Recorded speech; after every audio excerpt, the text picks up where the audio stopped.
शुरू कर रहे हैं life processes. Let's start. First slide पे आते हैं, देखते हैं लाइफ प्रोसेस हम किसको बोल रहे हैं। देखिए, the maintenance of living organism जो है वही आपका लाइफ प्रोसेस है। चाहे वो ऑब्जेक्ट मूविंग कर रहा हो, कोई ऑर्गेनिज्म, या फिर वो रेस्ट में हो, या चाहे वो स्लीपिंग स्टेट में हो, हर जगह पे आपकी बॉडी जो है अलग अलग काम कर रही है। आप जब सोए हुए हैं तभी भी आप सांस ले रहे हैं, आप जब रेस्ट कर रहे हैं तभी भी आपका डाइजेशन चल रहा है, जब आप मूव कर रहे हैं तब भी आप बहुत सारी एक्टिविटीज जो हैं वो कर रहे हैं।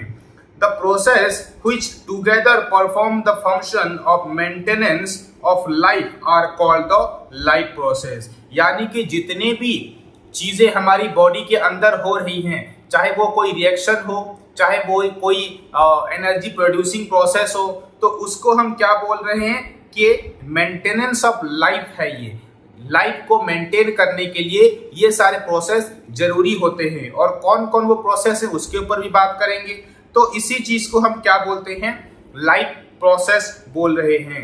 देखिए, जैसा कि मैंने आपको बताया कि जो न्यूट्रिशन है वो एक आपका एसेंशियल चीज हो जाती है बॉडी का मेंटेनेंस के लिए। रेस्पिरेशन एक है, सर्कुलेशन है, एक्सक्रीशन है। These are the essential life processes. यानी कि इस चैप्टर में हम यही चीज के ऊपर बात करने वाले हैं कि हमें न्यूट्रिशन कहाँ से मिलती है, किस तरह के न्यूट्रिशन हमारी बॉडी में किस तरह के रोल प्ले करते हैं। रेस्पिरेशन यानी कि जो हम सांस ले रहे हैं और हम छोड़ रहे हैं कार्बन डाइऑक्साइड, वो किस तरह का एक प्रोसेस है। सर्कुलेशन, जहां पर बात करेंगे कि बॉडी में ब्लड का सर्कुलेशन कैसे होता है। और बात करेंगे एक्सक्रीशन के जो वेस्ट प्रोडक्ट को हम बॉडी से बाहर निकाल देते हैं। ये सभी आपके जो 4 प्रोसेस हो गए, ये लाइफ के लिए एसेंशियल होते हैं और इन्हीं सबको हम क्या बोलते हैं, लाइफ प्रोसेस बोल रहे हैं। चलिए आगे बात करते हैं कि जो ऑर्गेनिजम्स होते हैं आपके 2 टाइप्स के होते हैं। एक तो यूनिसेल्युलर ऑर्गेनिज्म और एक आपका होता है मल्टी सेल्युलर ऑर्गेनिज्म। अगर हम यूनिसेल्युलर ऑर्गेनिज्म की बात करें कि all these processes are carried out by that one cell. यानी कि यहाँ पे देखिए, आप डायग्राम में बैक्टीरिया का डायग्राम देख रहे हैं और बैक्टीरिया एक यूनिसेल्युलर ऑर्गेनिज्म है। तो यहाँ पर बैक्टीरिया क्या करती है कि अपने बॉडी के अंदर सारे के सारे मेटाबॉलिक प्रोसेस जो है वो काम करा रही है। इस तरह से जो multi organism, multi cellular organism जो करता है वो यही काम कर रही है। और एक छोटे से सिंगल सेल ऑर्गेनिज्म में ये फंक्शन जो है सारे के सारे चल पा रहे हैं। अगर हम बात करें मल्टी सेलुलर ऑर्गेनिज्म की, तो मल्टी सेलुलर ऑर्गेनिज्म एक वेल डेवलप्ड सिस्टम अपनी बॉडी में बना लेता है, जहां पर सेल सेल मिलकर टिश्यू बन जाते हैं, टिश्यू मिलकर ऑर्गन बनता है और ऑर्गन से ऑर्गन सिस्टम बनता है। फिर जाके आपका एक प्रॉपर डेवलप्ड ऑर्गेनिज्म बनता है और वो आपके बॉडी को जो है अलग अलग फंक्शन में डिवाइड करता है और सब मिलाकर जो प्रोसेस बनता है उसको हम लाइफ प्रोसेस बोलते हैं। यहाँ पर जो मल्टी सेलुलर ऑर्गेनिज्म है वो एक वेल डेवलप्ड सिस्टम उसकी बॉडी में है। यहाँ पर आप देख पा रहे हैं ये भी एक मल्टी सेलुलर ऑर्गेनिज्म रैबिट है। आगे बात करेंगे कि जो न्यूट्रिशन है आपका, न्यूट्रिशन पहला टॉपिक में हम आ जाते हैं। न्यूट्रिशन के बाद हम पढ़ेंगे डाइजेशन, फिर रेस्पिरेशन और फिर एक्सक्रीशन। न्यूट्रिशन पहला टॉपिक में आते हैं, the process of acquiring food that is Indeed for nourishment and the sustains of the organism. यानी कि ऑर्गेनिज्म को नरिशमेंट के लिए, उसके बॉडी की डेवलपमेंट के लिए, हाइट की ग्रोथ के लिए, ठीक है, और ऑर्गन्स के डेवलपमेंट के लिए बहुत ही ज्यादा जरूरी होता है न्यूट्रिशन। और सब आपके जो सस्टेनेबल आपकी बॉडी, यानी कि आपकी बॉडी जो है सस्टेन कर पाए, उसके लिए भी आपके न्यूट्रिशन की रिक्वायरमेंट होती है। There are 2 types of mode of nutrition होते हैं। न्यूट्रिशन को इनटेक करने के लिए 2 प्रोसेस हैं। 2 अलग अलग प्रोसेस से हम न्यूट्रिशन को जो है डिवाइड कर सकते हैं। पहला आपका ऑटोट्रॉफिक न्यूट्रिशन, दूसरा आता है हेटेरोट्रॉफिक न्यूट्रिशन। जो आपके एनिमल्स होते हैं वो आपके ऑटोट्रॉफिक होते हैं। यहाँ पर आप डायग्राम में देख रहे हैं फिश को जो है वो मगरमच्छ खा रहा है, तो इस टाइप के न्यूट्रिशन को हम हेटेरोट्रॉफिक बोलते हैं। तो ऑटोट्रॉफिक क्या है, आपकी जो प्लांट्स जो खाना खुद बना रहे हैं उनको हम बोलते हैं ऑटोट्रॉफिक न्यूट्रिशन। और हेटेरोट्रॉफिक आपके एनिमल्स हो जाते हैं। और प्लांट आपके ऑटोट्रॉफिक में आ जाते हैं। नेक्स्ट स्लाइड में आते हैं, बात करेंगे कि हेटेरोट्रॉफिक न्यूट्रिशन हैज सब types, holozoic nutrition, saprotrophic nutrition and parasitic nutrition.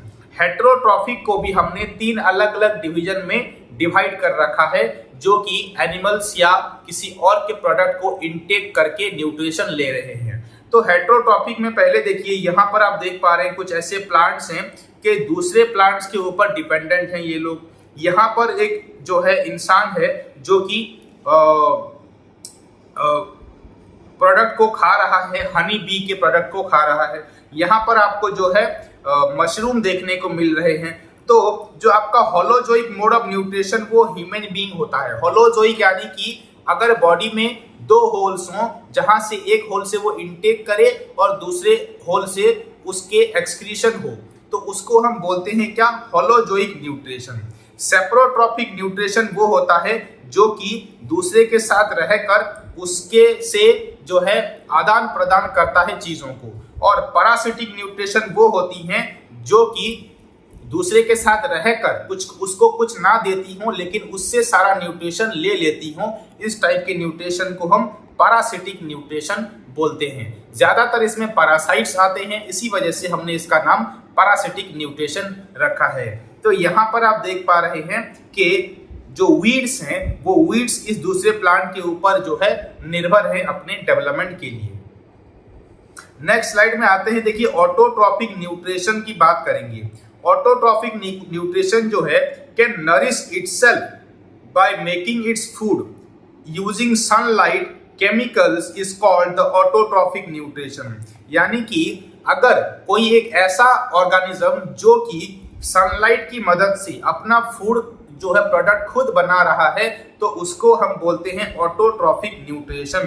तो यहाँ पर इस सनलाइट की वजह से जो लीफ है, इस लीफ में खाना बन रहा होता है, तो इसी वजह से हम लीफ को फूड फैक्ट्री भी हम बोलते हैं, जहां पर फूड आपका बन रहा है।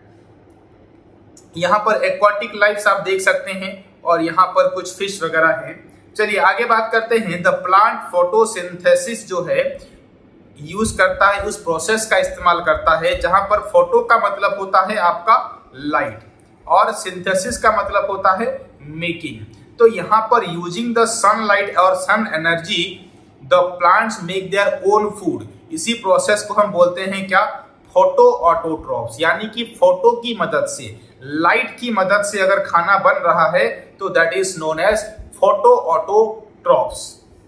फ्यू बैक्टीरिया होते हैं use chemicals to derive their energy and called the chemo autotrophs. यानी कि कुछ ऐसे बैक्टीरिया पाए जाते हैं एनवायरनमेंट में जो कि क्या करते हैं, अपने बॉडी से कुछ केमिकल को रिलीज करते हैं और उसी केमिकल से ही वो जो है अपना खाने को खुद बना लिया जाता है।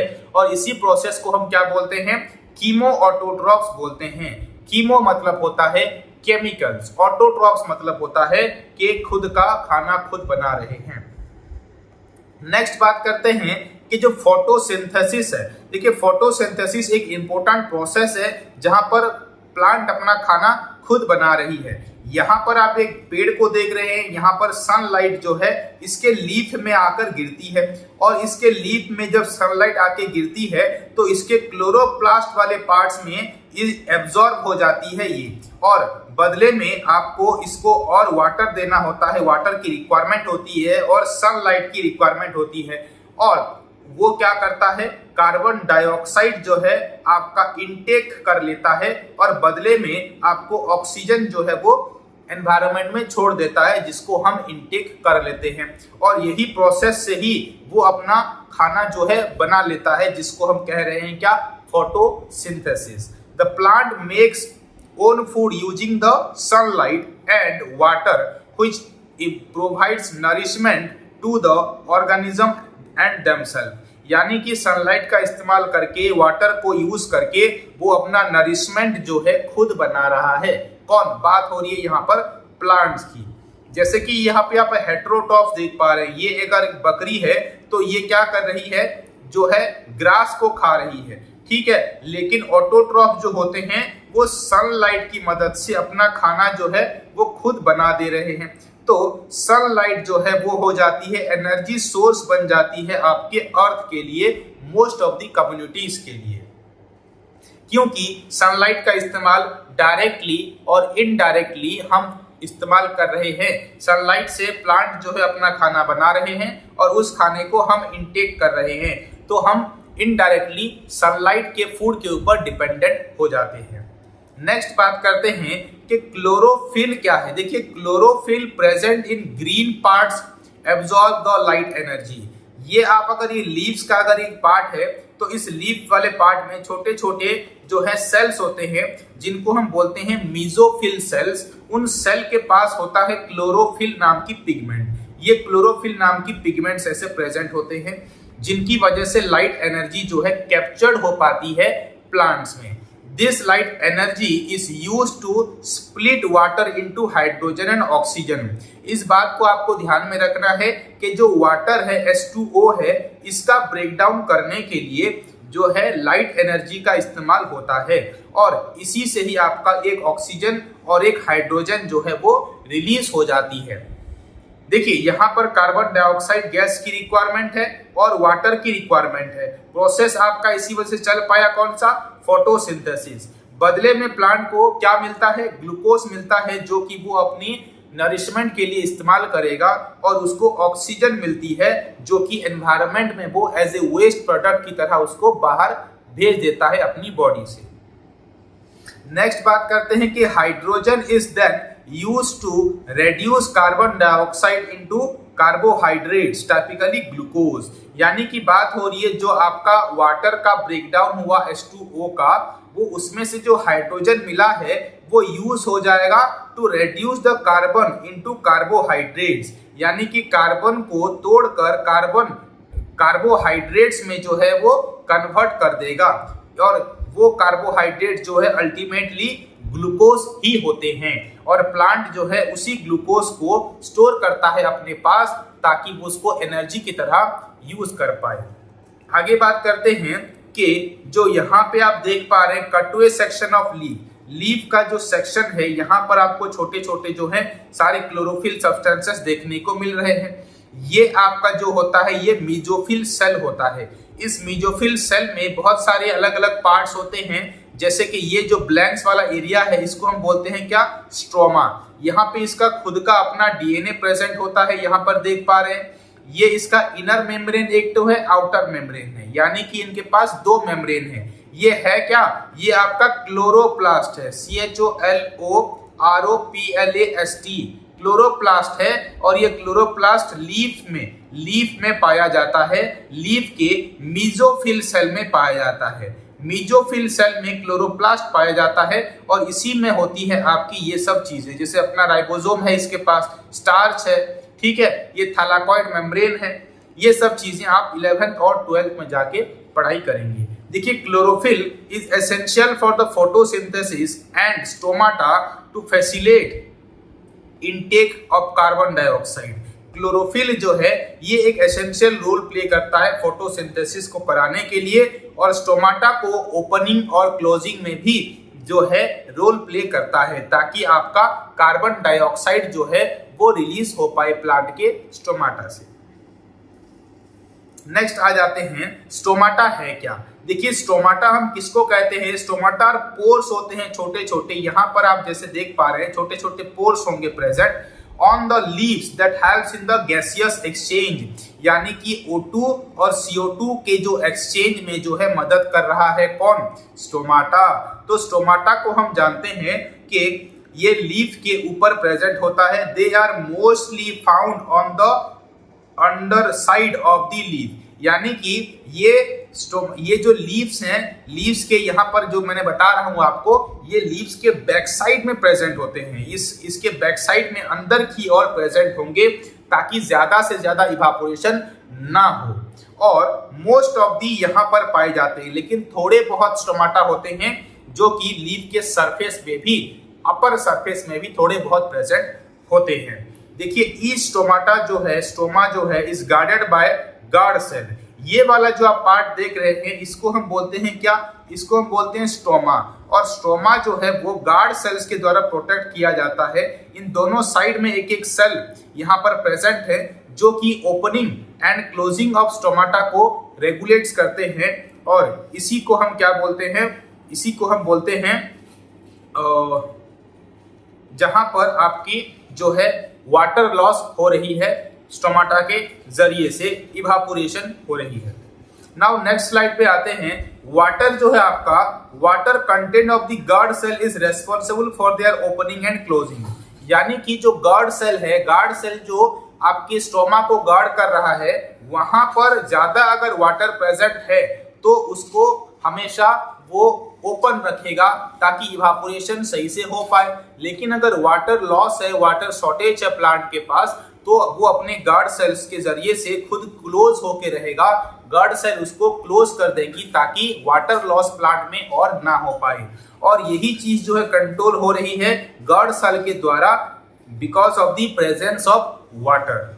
यहाँ पर डायग्राम में देख पा रहे हैं जो वाटर है H2O जो है वो अंदर की ओर आ रही है। अंदर की ओर कब आएगी, जब प्लांट में रिक्वायरमेंट होगी वाटर की। नेक्स्ट स्लाइड में आते हैं सेप्रोट्रॉफिक न्यूट्रिशन में।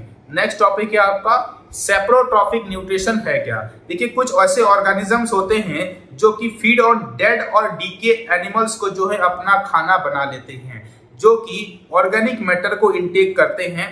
दिस मोड ऑफ न्यूट्रिशन को हम क्या बोलते हैं, सेप्रोट्रॉफिक न्यूट्रिशन। यहाँ पर आप डायग्राम में देख पा रहे हैं ये सब चीजें जो हैं आपके सेप्रोट्रॉफिक न्यूट्रिशन में आते हैं।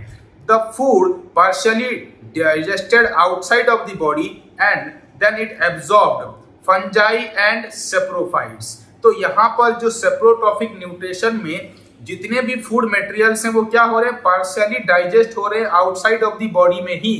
यानी कि अगर ये एक ऑर्गेनिज्म है, मान के चलिए ये सेप्रोट्रोफ्स है, तो ये क्या करेगा, अपने बॉडी का कुछ रिलीज जो है कुछ केमिकल रिलीज करेगा और उस ऑर्गेनिजम्स के ऊपर डाल देता है। तो वो ऑर्गेनिज्म जो है बाहर से ही, आउटसाइड से ही क्या हो जाएगी, डाइजेस्ट हो जाएगी।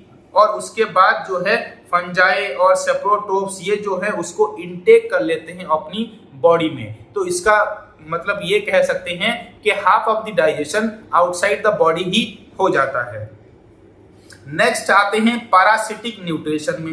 पैरासिटिक न्यूट्रिशन क्या है, some organisms feed on the expense of another organism and in turn causing through harm. यानी कि अगर आपके बॉडी में कोई एक ऐसा अननोन बैक्टीरिया या फिर ऑर्गेनिज्म रह रहा है जो कि आपके बॉडी से न्यूट्रिशन को ले रहा है लेकिन बदले में आपको कुछ नहीं दे रहा है, तो इस टाइप के न्यूट्रिशन को हम पैरासिटिक न्यूट्रिशन बोलते हैं।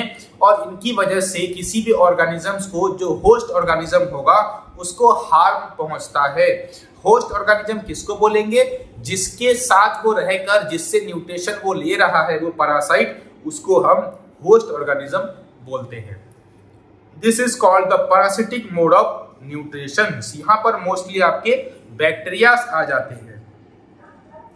These organisms live on the body, in the body of a host organism, derived nutrition directly from the host। तो होस्ट के साथ रहेंगे और होस्ट से ही डायरेक्टली न्यूट्रिशन इनटेक करते रहेंगे।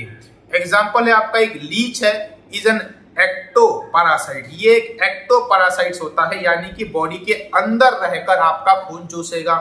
और एस्करिस की बात करें तो ये एंडोपैरासाइट्स होता है, यानी कि बॉडी के ये जो एक्टो है वो बाहर की ओर रहता है और एस्करिस जो है वो एंडो, बॉडी के अंदर की ओर रहता है। एक्टो मतलब होता है बाहर और एंडो मतलब होता है अंदर।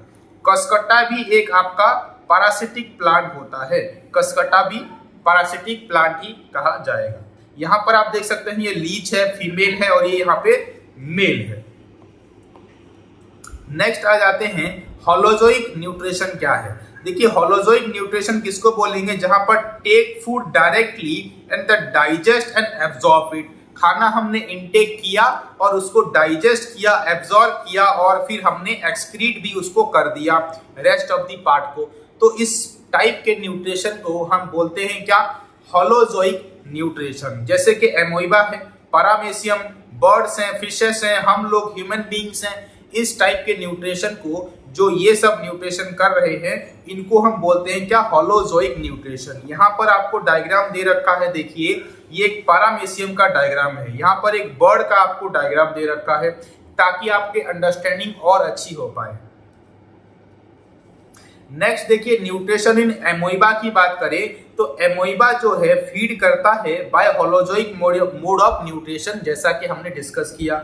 It engulfs the food particles causing the pseudopodia, यानी कि अपनी बॉडी, सीडो मतलब होता है क्या, फॉल्स, सीडो मतलब होता है फॉल्स, पोडिया मतलब होता है मूवमेंट, तो अपनी बॉडी के फॉल्स फीट मूवमेंट, यहाँ पे आप जो डायग्राम देख रहे हैं ये एक एमोइबा का डायग्राम है, तो यहाँ पर अपने फॉल्स फीट मूवमेंट से वो क्या करता है, खाने को एंग्लोव कर लेता है, इस तरह से कवर कर लेता है और जो है खाने को अपने बॉडी के अंदर इनटेक कर लेता है। उसके बाद सारे न्यूट्रिशन को बॉडी में लेने के बाद उसको फिर से बाहर बॉडी से निकाल देता है। इसी को हम क्या बोलते हैं, प्रोसेस को हम बोलते हैं फागोसाइटोसिस। और आपके व्हाइट ब्लड सेल्स जो होते हैं वो भी इसी तरह के प्रोसेस को अपनाते हैं, फागोसाइटोसिस।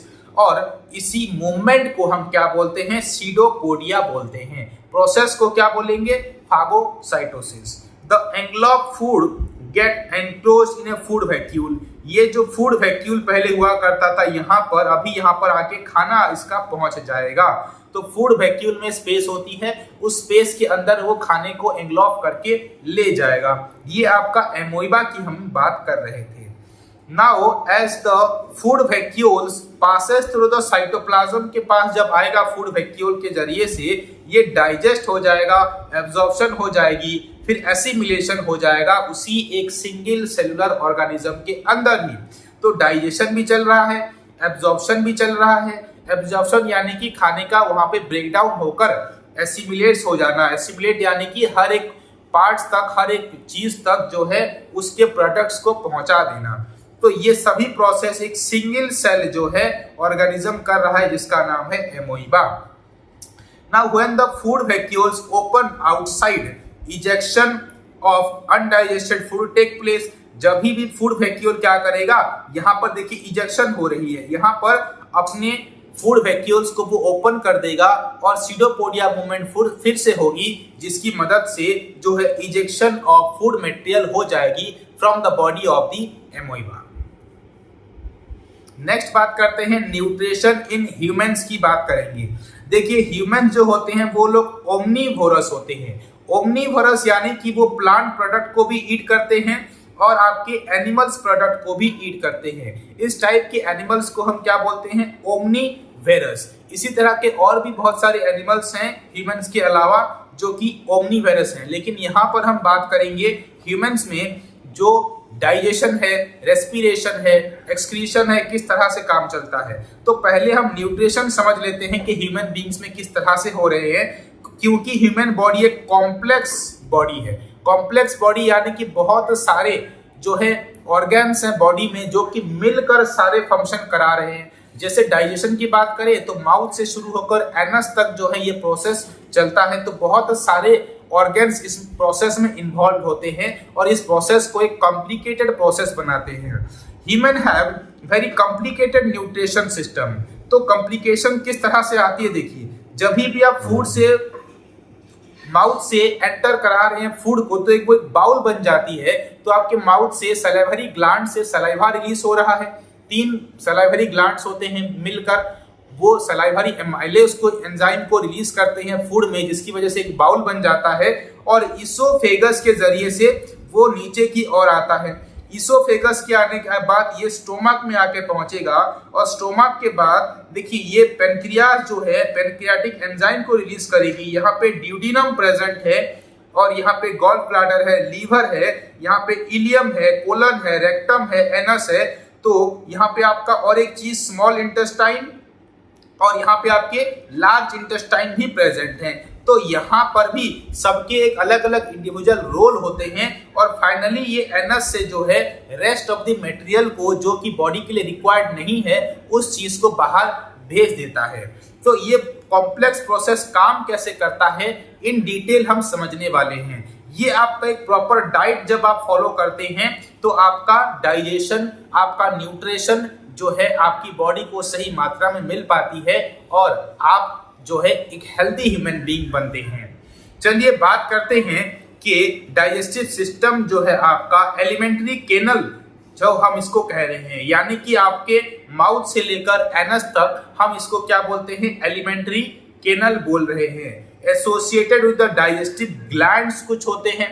देखिए डाइजेस्टिव ग्लैंड्स का बड़ा ही इंपॉर्टेंट रोल होता है डाइजेशन में, ताकि वो सीक्रेट कर पाए सही एंजाइम्स को, सही एसिड को, ताकि वो जो है डाइजेशन आपकी बॉडी में कंप्लीट हो पाए। देखिए ग्लैंड्स हम किसको बोलते हैं, ग्लैंड हम उस ऑर्गन को बोलते हैं जो कि कोई ना कोई सब्सटेंस वो रिलीज कर रही है। कोई भी फ्लूइड को अगर वो रिलीज कर रही है बॉडी में तो उसको हम ग्लैंड बोलते हैं, चाहे वो एक सिंगल सेल क्यों ना हो या फिर चाहे वो एक ऑर्गन ही क्यों ना हो, जिसकी वजह से हमें नरिशमेंट जो है बॉडी को मिल पाती है। तो इस तरह का आप सही खाना खाएंगे तो आपका डाइजेशन जो है वो सही रहता है। आगे बात करते हैं, 4 स्टेजेस ऑफ डाइजेशन होते हैं। पहला होता है क्या, इंजेक्शन, यानी कि इजेक्ट किया आपने फूड को बॉडी में, उसके बाद उसका डाइजेशन होना।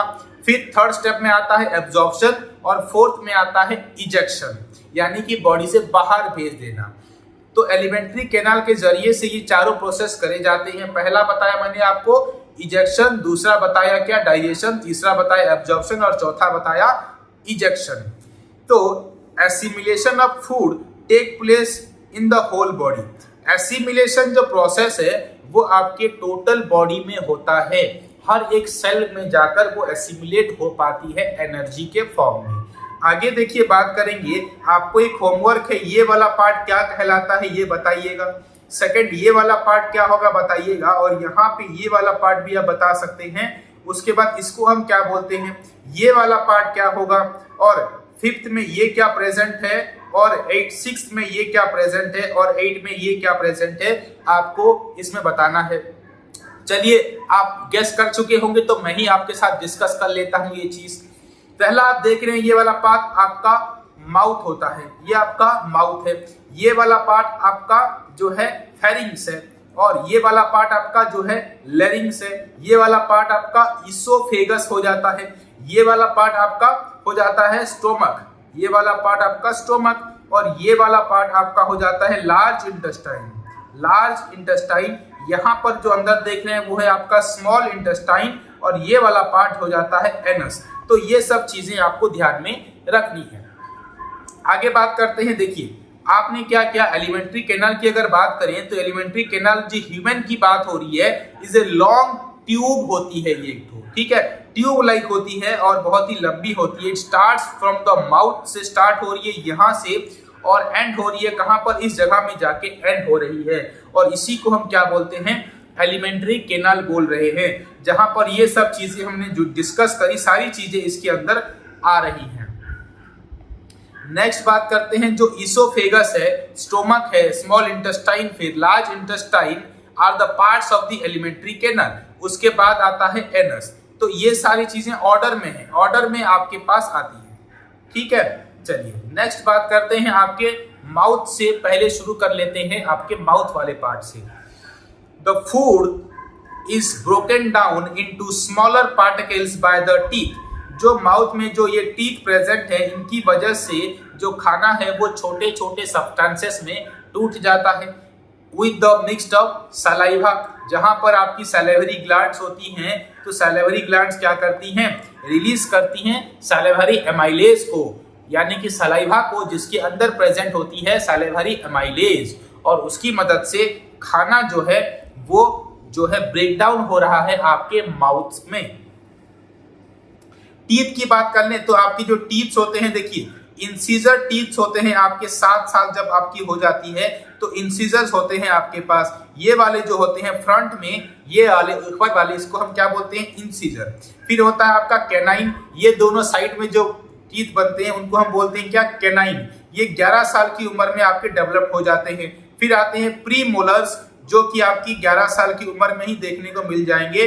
फिर आते हैं आपके मोलर्स और आपके सेकेंड मोलर्स, तो इनका जो है डेवलपमेंट होता है। और लास्ट में आपका जो है आपके प्री मोलर्स का ही डेवलपमेंट होगा।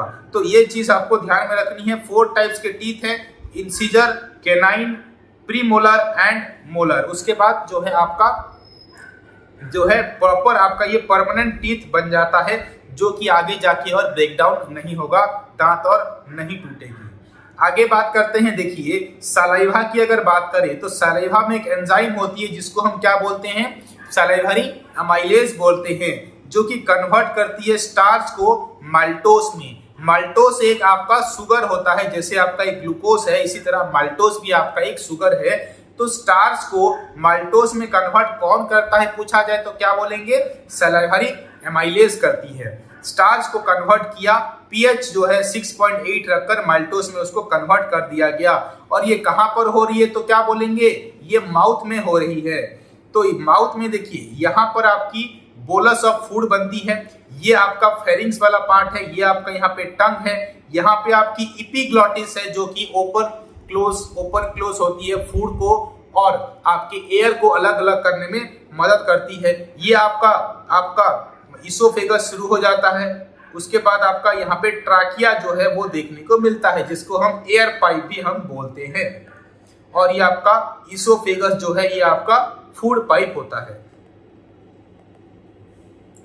आगे बात करते हैं, then the food passes through the oesophagus into the stomach, यानी कि माउथ के होने के बाद वो एंटर कहां पे करने वाला है, आपके इसोफेगस में एंटर करेगा।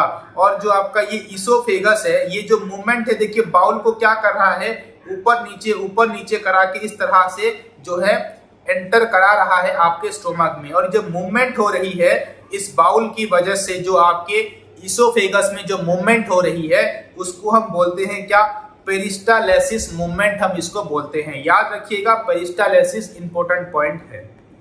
आगे बात करेंगे, स्टोमक की बात करें अगर, स्टोमक में आपके पास होता है क्या, ग्रास्टिक ग्लैंड, जो कि ग्रास्टिक जूस को प्रोड्यूस करते हैं। और which contains the enzyme pepsin, यानी कि जो ग्रास्टिक जूस है जो कि आपका स्टोमक प्रोड्यूस कर रहा है, उसके पास कौन सा एंजाइम होता है, मिक्स्ड। तो आप बोलेंगे सर ये पेप्सिन नाम की एंजाइम प्रेजेंट होती है और हाइड्रोक्लोरिक नाम की एसिड भी प्रेजेंट होती है, और वहां पे आपके पास म्यूकस भी प्रेजेंट होता है। ये आपका जो डायग्राम दिख रहा है ये एक स्टोमक का डायग्राम है। ये अलग अलग पार्ट्स हैं स्टोमक के, फंडस किसको बोलते हैं, ठीक है, इसोफेगस आके यहाँ से कनेक्ट हुआ है, ये सब ड्यूडेनम ये होता है मुड़ा हुआ पार्ट। तो ये सब चीजें ड्यूडेनम वगैरह आप 12th में जाके पढ़ेंगे। अभी बस डायग्राम आपको देख के ये याद रखना है कि ये डायग्राम स्टोमक का डायग्राम है। और स्टोमक में जो ग्रास्टिक जूस होती है वहां पर पेप्सिन एंजाइम है, हाइड्रोक्लोरिक एसिड है और आपका म्यूकस प्रेजेंट होता है। अगर HCl की बात कर लें, इसका जो pH होता है वो 1.5 से लेकर 2.5 तक रहता है पेट में। ये देखिए अंदर की और एक फोटो यहाँ पे हमने डाल रखी है, स्टोमक के अंदर में जो HCl प्रेजेंट है उसका pH 1.5 से लेकर 2.5 तक रहता है। आगे बात करते हैं नेक्स्ट स्लाइड में, hydrochloric acid makes the medium acidic, यानी कि आपका जो स्टोमक है ये HCl जो प्रेजेंट है यहाँ पे, इस HCl की वजह से स्टोमक जो है एसिडिक मीडियम में कन्वर्ट हो जाता है and helps in the activation of pepsin, यानी कि यही HCl जो है वो पेप्सिन को क्या करता है, एक्टिवेट करता है। और यही एसिडिक एनवायरनमेंट में ही ये चीज हो रही है। देखिए पेप्सिनोजेन HCl जब इसके साथ इंक्लूड होगा तो ये पेप्सिन और प्रोटीन में जो है बदल जाएगा, और यही पेप्सिन जो है आगे जाके पेप्टोस बन जाएगी और प्रोटीन जो है आपकी प्रोटीनोस बन जाती है। और इसी को हम बोलते हैं क्या, breakdown of pepsin into proteins, यानी कि अभी पेप्सिन क्या हो गया, कन्वर्ट हो गया किसमें, प्रोटीन में। इस तरह यहाँ पर आप ये चीज देख सकते हैं। दोबारा बता रहा हूं, देखिए पेप्सिनोजेन था, पेप्सिनोजेन में जब HCl, जब स्टोमक में आपके पास HCl है, जब ये मिलेगा तो होगा क्या कि ये दो प्रोडक्ट बना लेंगे, एक पेप्सिन और एक प्रोटीन। पेप्सिन क्या करेगा, कन्वर्ट हो जाएगा आगे जाके प्रोटियोस में, और प्रोटीन जाके कन्वर्ट हो जाएगा आगे जाके पेप्टोन में, और ये चीज आपको अभी प्रोडक्ट जो है वो मिल जाती है। आगे बात करते हैं कि जो आपका म्यूकस है, mucus treats the wall of the stomach from the action of the acid, यानी कि प्रोटेक्ट कर रहा है म्यूकस, किस चीज से प्रोटेक्ट कर रहा है, तो आपके पेट में जो HCl है उस HCl का एसिडिक एनवायरनमेंट से म्यूकस जो है अपने पेट को प्रोटेक्ट कर रहा है। यहाँ पर देखिए ये म्यूकस की लेयर्स हैं यहाँ पर, तो इसके म्यूकस की लेयर की वजह से ही आपका स्टोमक जो है वो HCl के साथ रिएक्ट नहीं कर पा रहा है। Then the food passes into the small intestine through the pyloric sphincter, यानी कि यहाँ पर एक एंट्री पॉइंट होती है जिसको हम बोलते हैं क्या, पाइलोरिक स्पिंचर बोलते हैं। स्पिंचर यानी कि जो कि ओपनिंग और क्लोजिंग को मेंटेन करे। तो यहाँ पर इसके जरिए से ही फूड जो है वो पास कर पाते हैं स्मॉल इंटेस्टाइन में। तो यहाँ पर ड्यूडिनम के बाद ही जो आपका स्मॉल इंटेस्टाइन होगा, उस स्मॉल इंटेस्टाइन की जो ओपनिंग होगी वो उसको हम बोलेंगे क्या, पाइलोरिक स्पिंचर। और वहां से होते हुए फूड जो है अभी स्मॉल इंटेस्टाइन में एंटर करने वाला है। आगे बात करते हैं स्मॉल इंटेस्टाइन में जब खाना बन जाता है, small intestine is not small intestine of herbivores is longer. अगर हम हार्बीवोरस की बात कर लें, यानी कि ऐसे एनिमल जो कि घास को खाते हैं, जैसे कि आपका रैबिट है, जैसे कि आपका फॉक्स है, इन लोगों के जो स्मॉल इंटेस्टाइन होते हैं वो स्मॉल नहीं बल्कि बहुत ही ज्यादा लॉन्ग होते हैं, लॉन्गर होते हैं एज कंपेयर टू ओमनीवेरस। ठीक है, तो स्मॉल इंटेस्टाइन इन कार्निवोरस, कार्निवोरस में ये शॉर्ट है लेकिन हार्बीवोरस में ये क्या है, लॉन्ग होते हैं। इस चीज को आपको ध्यान में रखना है ताकि डाइजेशन इनमें जो है वो स्लो चलता है। इस फूड में इनके जो रैबिट जब खा रही है घास को, ग्रास को, तो वहां पर जो सेल है उनके पास सेल्यूलोज, जो सेल्यूलोजिक सेल वॉल प्रेजेंट होती है। तो सेल वॉल को डाइजेस्ट करने के लिए ज्यादा टाइम तक बॉडी में उसको गलाना पड़ता है, तो उसकी वजह से लॉन्ग जो है इंटेस्टाइन इनमें प्रेजेंट होती है। तो आपका लॉन्ग टाइम तक खाना जो है चबाने में, हजम करने में टाइम उसको लग जाता है क्योंकि सेल वॉल प्रेजेंट होती है। और हम जो हार्बीवोरस हैं, सॉरी हम जो कार्निवोरस हैं या ओमनीवेरस हैं, हम खाने को पका देते हैं ताकि वो सेल जो वॉल है वो गल जाए और इजीली हम उसको डाइजेस्ट कर पाते हैं। आगे बात करें, the food is mixed with the bile from the liver. तो लीवर जो ऑर्गन है, ये आपका लीवर ऑर्गन क्या सीक्रेट करता है, ये बाइल जूस को सीक्रेट करता है। और यही बाइल जूस जो है वो आपके स्टोमक में आके गिरती है। And the pancreatic juice from pancreas, ये जो आप पेनक्रियास देख रहे हैं, ये वाला जो आपका पेनक्रियास ग्लैंड है, ये पेनक्रियाटिक जूस को रिलीज कर रहा है और इसको छोड़ रहा है कहां पर, स्टोमक में। ये आपका लीवर जो है बाइल जूस को छोड़ रहा है कहां पे, लीवर में। और दोनों के दोनों आके यहाँ पर स्टोमक में आके प्रेजेंट हो रहे हैं। देखिए बाइल जूस का काम क्या है, break down the fats into smaller globules, यानी कि छोटे छोटे ग्लोब्यूल्स में कन्वर्ट कर देता है फैट्स को। कौन करता है, तो आप बोलेंगे बाइल। और बाइल कहां से निकलती है, तो आप बोलेंगे सर ये लीवर प्रोड्यूस करता है। आगे बात करेंगे, देखिए पेनक्रियाटिक जूस जो है contains enzyme trypsin and lipase. Pancreatic juice में आपका दो चीजें देखने को मिलती हैं, दो एंजाइम प्रेजेंट होते हैं। पेनक्रियाटिक जूस कौन रिलीज कर रहा है, पेनक्रियास कर रहा है, तो टाइपसिन और आपका लाइपसिन। तो आपका पेनक्रियाटिक जूस जो है फ्रॉम द पेनक्रियास, यहाँ पर आपको प्रोटीन्स, पेप्टाइड्स और एमाइनो एसिड का ब्रेकडाउन देखने को मिल जाएगा बाय द प्रोटीएज। और एमाइलेज जो आपका एक डाइजेस्टिव शुगर होता है वो भी ब्रेकडाउन हो जाती है स्टार्च और माल्टोज में। और न्यूक्लियस जो है जिसमें आपका डीएनए आरएनए सब्सटेंसेस होते हैं, वो न्यूक्लिक एसिड और न्यूक्लियोसाइड्स जो है यहाँ पर बन जाती है। तो ये चीज आप याद नहीं रखेंगे तो भी चलेगा, लेकिन ये चीज को याद रखना है कि बाइल जो है वो लाइपेज और बाइल सॉल्ट से मिलकर बना हुआ होता है। आपकी टाइपसिन जो है ब्रेक डाउन करती है प्रोटीन्स को एंड लाइपेज को ब्रेक डाउन इनटू फैट, तो इसको फैट में कन्वर्ट कर दिया जाता है बाय द एंजाइम्स। नेक्स्ट आ जाते हैं कि जो स्मॉल इंटेस्टाइन है, जो आपका स्मॉल इंटेस्टाइन, ये वाला जो पार्ट है आपका, ये स्मॉल इंटेस्टाइन होता है। The glands, the wall of the small intestine produce the intestinal juice, यानी कि इसका जो वॉल है, स्मॉल इंटेस्टाइन का जो वॉल है वो क्या बना रहा है, वो आपके जो है इंटेस्टिनल जूस को सीक्रेट कर रहा है, जिसकी वजह से आपका फूड का डाइजेशन हो पाएगा। The enzymes of the intestinal juice converts the carbohydrates into glucose, fats into fatty acids and glycerol and proteins into amino acid। और इसी चीज का कन्वर्जन जो है वो देखने को मिलता है।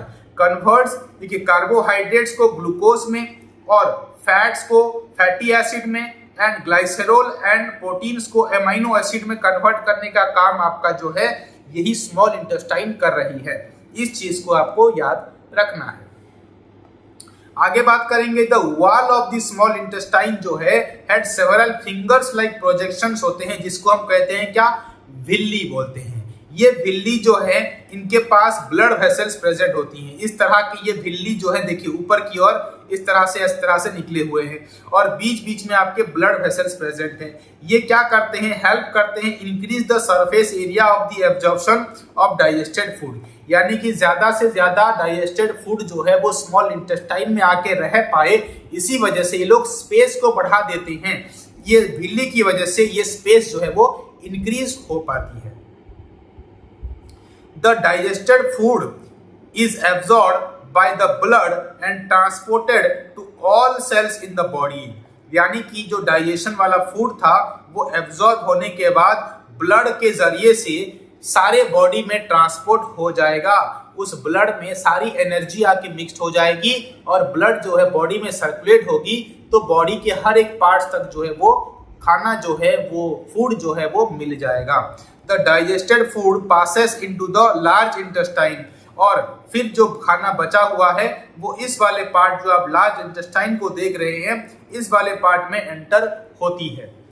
उसके बाद देखिए लार्ज इंटेस्टाइन में क्या हो रहा है, water is absorb in large intestine. Absorption of water is take place in the large intestine and the waste material is stored in the rectum. आपके रेक्टम में यहाँ पर ये वाला जो पार्ट है इसको बोलते हैं क्या, रेक्टम।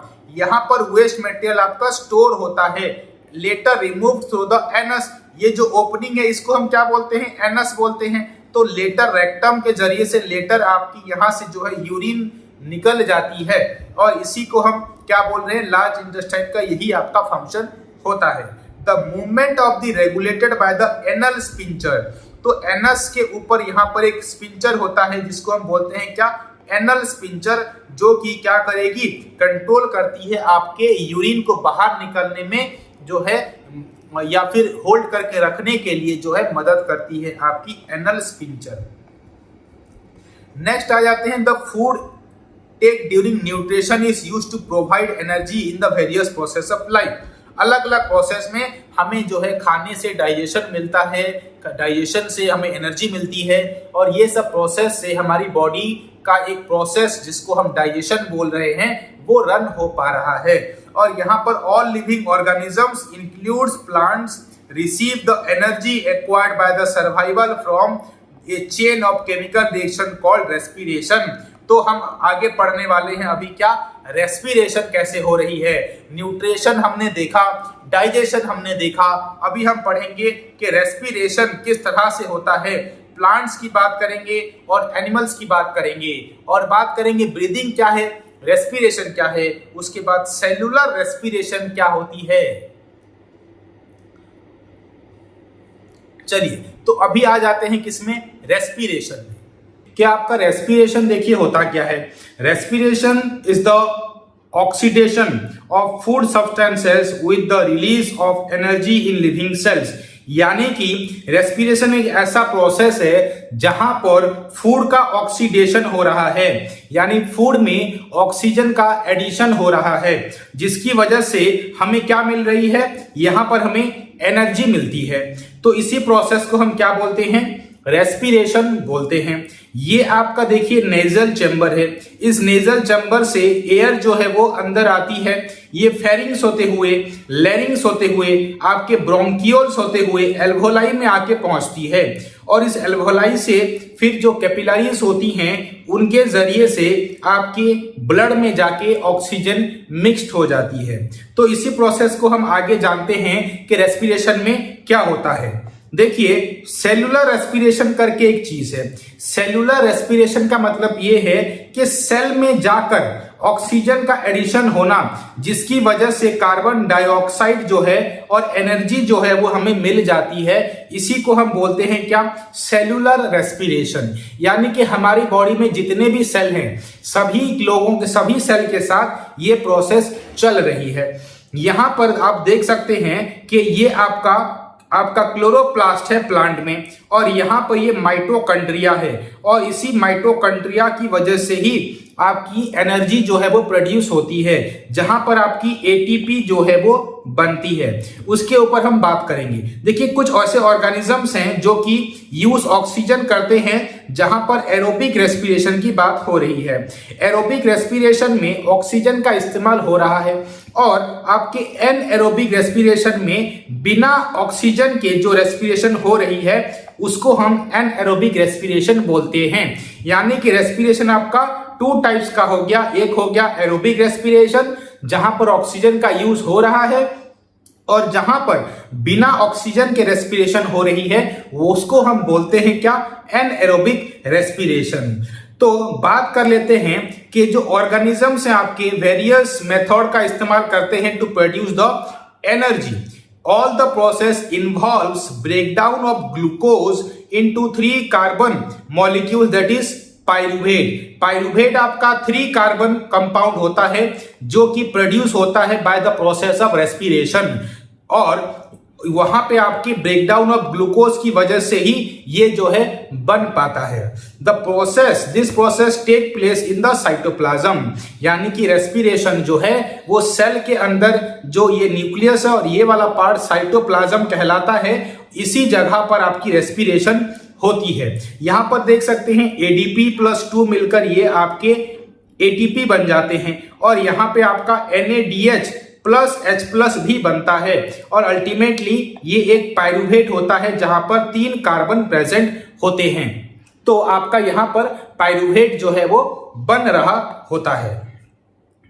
आगे बात करते हैं। देखिए जो ईस्ट लाइक ऑर्गेनिजम्स हैं, जो ईस्ट ऑर्गेनिज्म है वो क्या करते हैं, the pyruvic acid converted into ethanol and carbon dioxide. This process is known as fermentation. तो फर्मेंटेशन प्रोसेस जो है वो ईस्ट रन करते हैं अपनी बॉडी में, जहां पर जो पाइरुविक एसिड बनने के बाद वो कन्वर्ट हो जाती है इथानॉल में और कार्बन डाइऑक्साइड में। तो ग्लूकोज आपके पास ये है, फॉर्मूला है ग्लूकोज का C6H12O6, और यहाँ पे इथानॉल का फॉर्मूला है 2C2H5OH, जहां पर आपको ग्लूकोज का ब्रेकडाउन होकर इथानॉल मिल रहा है, कार्बन डाइऑक्साइड मिल रहा है, और एनर्जी मिल रही है ATP के फॉर्म में। तो ये प्रोसेस जो है रन होती है, जहां पर ग्लूकोज का ब्रेकडाउन हो रहा है 3 अलग अलग सब्सटेंसेस में। यहां पर no oxygen is used, so called anaerobic respiration. तो आपके जो ईस्ट होते हैं, ये आपके ईस्ट है, ये किस तरह का रेस्पिरेशन कर रहे हैं, एनएरोबिक रेस्पिरेशन कर रहे हैं, जहां पर ऑक्सीजन का इस्तेमाल नहीं हो रहा है। आगे बात करेंगे कि एरोबिक रेस्पिरेशन क्या है। देखिए एरोबिक रेस्पिरेशन की बात करें तो यहां पर the pyruvate breakdowns with the help of oxygen की मदद से यहां पर जो है पाइरुवेट का ब्रेकडाउन हो रहा है, और यहां पर क्या बन रही है, कार्बन डाइऑक्साइड बन रहा है, वाटर और एनर्जी। ये 3 चीजें जो है वो बन रही होती हैं। कहां पर, तो आप बोलेंगे ये चीज रन हो रही है कहां पर, आपके माइटोकॉन्ड्रिया ऑफ द सेल में। यहां पर ग्लूकोज जो है ब्रेकडाउन होता है, ऑक्सीजन के साथ मिलकर कार्बन डाइऑक्साइड बनाता है, वाटर बनाता है और एनर्जी बनती है। इसी प्रोसेस को हम क्या बोलते हैं, एरोबिक रेस्पिरेशन बोल रहे हैं। ग्लूकोज का ब्रेकडाउन होता है, ग्लूकोज ऑक्सीजन मिलकर, तो कार्बन डाइऑक्साइड बन रहा है, वाटर बन रहा है और एनर्जी बन रही है। यहां पर देखिए जो केमिकल एनर्जी, आप जो खाना खा रहे हैं जिसमें कि आपका कार्बोहाइड्रेट्स होता है, फैट्स होता है और अदर न्यूट्रिशन प्रेजेंट होते हैं, आपके बॉडी में ये सब एंटर करते हैं, और कार्बन डाइऑक्साइड और वाटर जो है स्वेट के फॉर्म में हो या यूरिन के फॉर्म में हो आपके बॉडी से निकल जाता है। आपके बॉडी से एनर्जी जो है हीट के फॉर्म में भी रिलीज होती है। वहां पर जो एटीपी आपकी सेल बना रही है, उस एटीपी की मदद से ही आपका मेटाबॉलिज्म जो है वो चल पाता है। मेटाबॉलिज्म किसको बोलते हैं, हमारी बॉडी में जितने भी केमिकल रिएक्शन हो रहे हैं सबको मिलाकर हम मेटाबॉलिज्म बोलते हैं। तो ये एटीपी की वजह से हो रहा है। और एटीपी कब बन रही है? जब भी आपका जो है एरोबिक रेस्पिरेशन हो रहा है तब आपकी एटीपी बनती है सेल में, माइटोकॉन्ड्रिया के अंदर। Aerobic respiration release 36 ATP.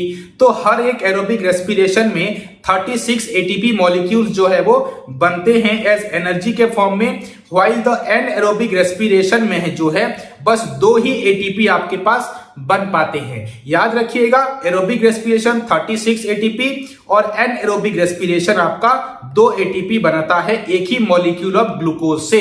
यानी कि ग्लूकोज का ब्रेकडाउन अगर होगा और वो एरोबिक में हो रहा है, यानी कि ऑक्सीजन के एडिशन से हो रहा है, तो 36 एटीपी आपके बन रहे हैं। लेकिन अगर एनएरोबिक हो रहा है तो 2 ही आपके पास जो है एटीपी बन रहे हैं।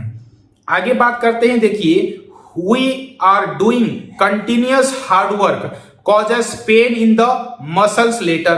अगर हम ज्यादा हार्ड वर्क करें, जैसे दौड़ रहे हैं बहुत तेजी से, तो होगा क्या, वहां पर एक्यूमुलेशन ऑफ लैक्टिक एसिड हो जाती है जिसकी वजह से आपकी मसल्स क्रैम्प जो है देखने को मिलती हैं।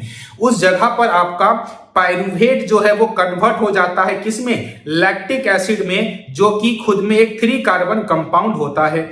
तो इस जगह पर आपकी ऑक्सीजन की कमी की वजह से आपका एनएरोबिक रेस्पिरेशन हो जाता है आपकी बॉडी में, मसल्स के एरिया में, जहां पर ऑक्सीजन सफिशिएंट अमाउंट में नहीं पहुंच पाती है तब। आगे बात करेंगे, जो एटीपी मॉलिक्यूल्स होते हैं आपके produce during respiration used for the other endothermic reaction in the cell. यानी कि और भी जो आपके एंडोथर्मिक प्रोसेस हैं, एंडोथर्मिक उसको बोलते हैं जिसके लिए हीट का रिक्वायरमेंट होता है, तो उस प्रोसेस को रन कराने के लिए भी आपका एटीपी ही जिम्मेदार होता है। चाहे आप सो रहे हो, चाहे आप पढ़ाई कर रहे हो, चाहे साइकिल चला रहे हो, इन सब चीजों में भी आपकी एटीपी का इस्तेमाल हो रहा है, एनर्जी का इस्तेमाल हो रहा है। देखिए यहां पर आप डायग्राम में देख पा रहे हैं कि आपके पास 6 कार्बन वाला एक कंपाउंड है जिसका नाम है ग्लूकोज, और ग्लूकोज साइटोप्लाज्म में जब प्रेजेंट है तो ये कन्वर्ट हो रहा है पायरुवेट में, जो कि 3 कार्बन कंपाउंड है, और एनर्जी हमें मिल रही है। और इसी पायरुवेट आगे जाके अगर एब्सेंस ऑफ ऑक्सीजन रहा, तो ऑक्सीजन अगर एनएरोबिक हो रही है रेस्पिरेशन, तो आपका इथानॉल, कार्बन डाइऑक्साइड और एनर्जी मिलती है। इथानॉल आपका याद रखिएगा 2 कार्बन कंपाउंड होता है। अगर यहाँ पे ऑक्सीजन आपका लैक हुआ तो क्या होगा, वहां पे लैक्टिक एसिड और आपकी एनर्जी, यहां पर बात हो रही है ह्यूमन मसल्स की बात हो रही है, तो यहां पर आपके पास लैक्टिक एसिड और एनर्जी बन जाती है। लैक्टिक एसिड भी आपका 3 कार्बन कंपाउंड होता है। याद रखिएगा ये यहां पर ईस्ट की बात हो रही है और यहां पे ह्यूमन सेल्स की, मसल सेल्स की बात हो रही है। दोनों के दोनों में एब्सेंस ऑफ ऑक्सीजन की बात हो रही है। लेकिन अगर ऑक्सीजन प्रेजेंट हो तो आपके पास जो है कार्बन डाइऑक्साइड बनता है, वाटर बनता है और एनर्जी। ये 3 चीजें एरोबिक रेस्पिरेशन में हमें मिलती हैं। तो इस तरह का ग्लूकोज का जो है ब्रेकडाउन देखने को मिलता है जो है हमारी बॉडी में और ईस्ट में। आगे बात करते हैं, देखिए रेस्पिरेशन में आपको डायग्राम में दिख रहा है, यहाँ पे एक नेजल पैसेज है, जो आपके जो नाक में होल हैं वो नेजल पैसेज कहलाते हैं। और यहां से होते हुए आपके पास देखिए नीचे माउथ कैविटी है, माउथ से भी एयर आ रही है, और ये ट्राकिया होते हुए आपकी पहले फेरिंग्स आती है, फिर लैरिंग्स आती है, फिर ट्राकिया में आती है, और ये रिंग्स ऑफ कार्टिलेज है यहां पर आके पहुंचती है। यहां पे आपका टोटल लंग्स बना हुआ है, और यहां पे आपके पास रिब्स होते हैं जो कि 12 पेयर के होते हैं। ये जो नीचे की ओर मस्कुलर स्ट्रक्चर दिख रहा है आपको, इसको हम बोलते हैं क्या, डायफ्राम। यहां पर आपके जो ट्राकिया है वो छोटे छोटे डिवीजन उसके बना लेती है। पहला डिवीजन है ब्रोंकाई, दूसरा याद रखिएगा ब्रोंकियोल्स, तीसरा है एल्वोलार सेक या फिर एल्वोलाई भी इसको हम बोलते हैं। तो पहले ट्राकिया से होते हुए पहला याद रखिएगा ब्रोंकाई, फिर है दूसरा ब्रोंकियोल्स, और थर्ड स्टेज में आता है एल्वोलाई सेक। तो इस एल्वोलाई में आप देख पा रहे हैं बहुत सारे राउंड राउंड स्ट्रक्चर आपको देखने को मिल रहे हैं, इसको हम बोलते हैं एल्वोलाई। तो फाइनली जो ऑक्सीजन आप इनटेक करते हैं वो ऑक्सीजन आके एल्वोलाई में आके पहुंच जाता है, और फिर आगे जो है आपका प्रोसेस चलता है रेस्पिरेशन। प्लांट की अगर बात करें, प्लांट रेस्पिरेशन में क्या है कि रेस्पिरेटरी ऑर्गन्स प्लांट में क्या क्या है। देखिए, नॉट हैविंग प्रॉपर ऑर्गन इनके पास नहीं होते रेस्पिरेशन करने के लिए, लेकिन लार्ज इंटरसेलुलर स्पेस होता है मोस्ट ऑफ द सेल में, जो कि एयर के कॉन्टैक्ट में आते हैं। इस तरह के होल्स होते हैं और इनके जरिए से ही जो है इनटेक होती है एयर की। यहाँ पर large number of dead cells भी होते हैं, जैसे कि लेंटिकल्स में, जैसे कि स्टेम और स्टोमाटा जो कि लीव्स में होता है आपका। इन सब के जरिए से ऑक्सीजन जो है एंटर करती है बॉडी ऑफ द प्लांट में। फोटोसिंथेसिस जो है प्रोड्यूस करता है ऑक्सीजन और नाइट में वो रिलीज कर रहा है क्या, कार्बन डाइऑक्साइड। तो प्लांट फोटोसिंथेसिस में ऑक्सीजन प्रोड्यूस हो रही है डे टाइम में और नाइट टाइम में रिलीज हो रही है क्या, कार्बन डाइऑक्साइड। इस चीज को आप याद रखेंगे। नेक्स्ट बात करते हैं कि आपके जो एनिमल्स होते हैं, एनिमल्स इवॉल्व डिफरेंट ऑर्गन्स, उनके पास होता है इनटेक करने के लिए ऑक्सीजन को। जैसे कि हमारे पास होता है लंग्स, जैसे कि ये सब एनिमल्स जो है इनके पास जो है स्पेशलाइज्ड ऑर्गन होता है रेस्पिरेशन करने के लिए। ऑर्गेनिजम्स को कुछ ले लेते हैं, उनका रेस्पिरेटरी ऑर्गन क्या है वो हम डिस्कस कर लेते हैं। देखिए, जो स्पॉन्जीज होते हैं, स्पॉन्जीज यानी कि एक ऐसे एनिमल जो कि समुद्र के पानी में एक ही जगह पर देखे जाते हैं, फ्लैट स्ट्रक्चर, इस तरह के स्ट्रक्चर होते हैं और एक ही जगह पर ये लोग रहते हैं। यहाँ पर स्पॉन्जीज, सिलेंट्रेटा और फ्लैट वॉर्म्स, इन सब के पास जो है सिंपल डिफ्यूजन होता है। बॉडी सरफेस के जरिए से सिंपल डिफ्यूजन प्रोसेस से ये लोग रेस्पिरेशन कर रहे हैं। और तुअम की बात करें तो इनके पास मॉइस्ट क्यूटिकल होता है जिसके जरिए से वो रेस्पिरेशन करेंगे। इंसेक्ट के पास होता है ट्राकियल सिस्टम, एक इनकी अगर ये बॉडी है तो इनके बीच में एक एक ऐसे लाइनिंग होती है, पाइप्स होती हैं, जिसके जरिए से ट्राकियल सिस्टम बनता है और उसके जरिए से वो रेस्पिरेशन करते हैं। एक्वाटिक एनिमल्स की बात करें तो उनके पास होते हैं गिल्स। स्पाइडर की बात करें तो स्पाइडर के पास होता है बुक लंग्स। तो बुक लंग्स और नॉर्मल लंग्स दो अलग अलग चीजें होती हैं। रेप्टाइल्स की बात करें, बर्ड्स की बात करें और मैमल्स की बात करें तो इन सब के पास होता है लंग्स, होता है रेस्पिरेशन करने के लिए। हम लोग भी ह्यूमन मैमल्स में आते हैं और हमारे पास भी होता है लंग्स रेस्पिरेशन करने के लिए। नेक्स्ट अभी देख लेते हैं कि एक्वाटिक एनिमल्स जो है वो कैसे ब्रीथ करते हैं। एक्वाटिक एनिमल्स ब्रीथ फास्टर, हमसे ज्यादा तेजी से ये लोग रेस्पिरेशन करते हैं। एनिमल्स जो हैं, aquatic animals use oxygen dissolve in water, यानी कि वाटर में जो आपका H2O है वो ऑक्सीजन प्रेजेंट है वहां पे, तो उस ऑक्सीजन का इस्तेमाल ये लोग करते हैं ताकि ऑक्सीजन को इनटेक कर पाए और रेस्पिरेशन कर पाए। डिसॉल्व ऑक्सीजन जो है वहां पर low in water compare to air, तो एयर के साथ कंपेयर करें जिसमें से हम ऑक्सीजन ले रहे हैं, वहां पर ज्यादा आपके पास ऑक्सीजन प्रेजेंट होता है, लेकिन वाटर में आपके पास कम ऑक्सीजन जो है प्रेजेंट होता है एयर के मुकाबले। यहां पर आपके पास मोर ऑक्सीजन होती है।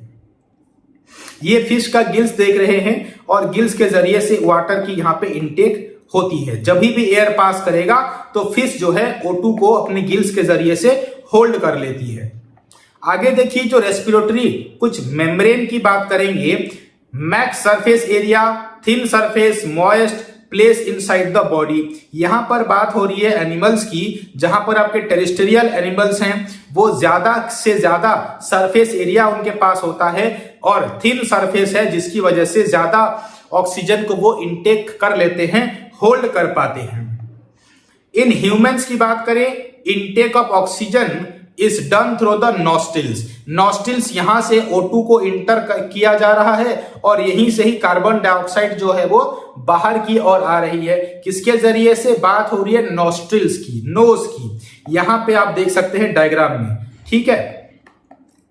The air passing through the nostrils fitted fine hairs that line the passage.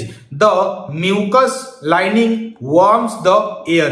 हमारे जो इनटेक होती है ऑक्सीजन की, वहां पर एयर जो है वो गर्म हो जाती है, क्योंकि वहां पर म्यूकस प्रेजेंट है जो कि उस एयर को गर्म करती है, हीट करती है। और ये एंडोथर्मिक प्रोसेस होने की वजह से यहां पर हीट जो है वो जनरेट हो रही है रेस्पिरेशन प्रोसेस में।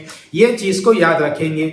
नेक्स्ट बात करते हैं, देखिए, this ensure that the air passes does not collapse. ये जो आपके एल्वोलाई हैं, ठीक है, यहाँ पर आपके एल्वोलाई जो होंगे वो एंश्योर करते हैं कि पैसेज ऑफ एयर जो है वो कोलैप्स ना हो जाए, यानी कि एल्वोलाई सिकुड़ जाए, अगर चिपक जाए तो फिर वो फूल नहीं पाएगा।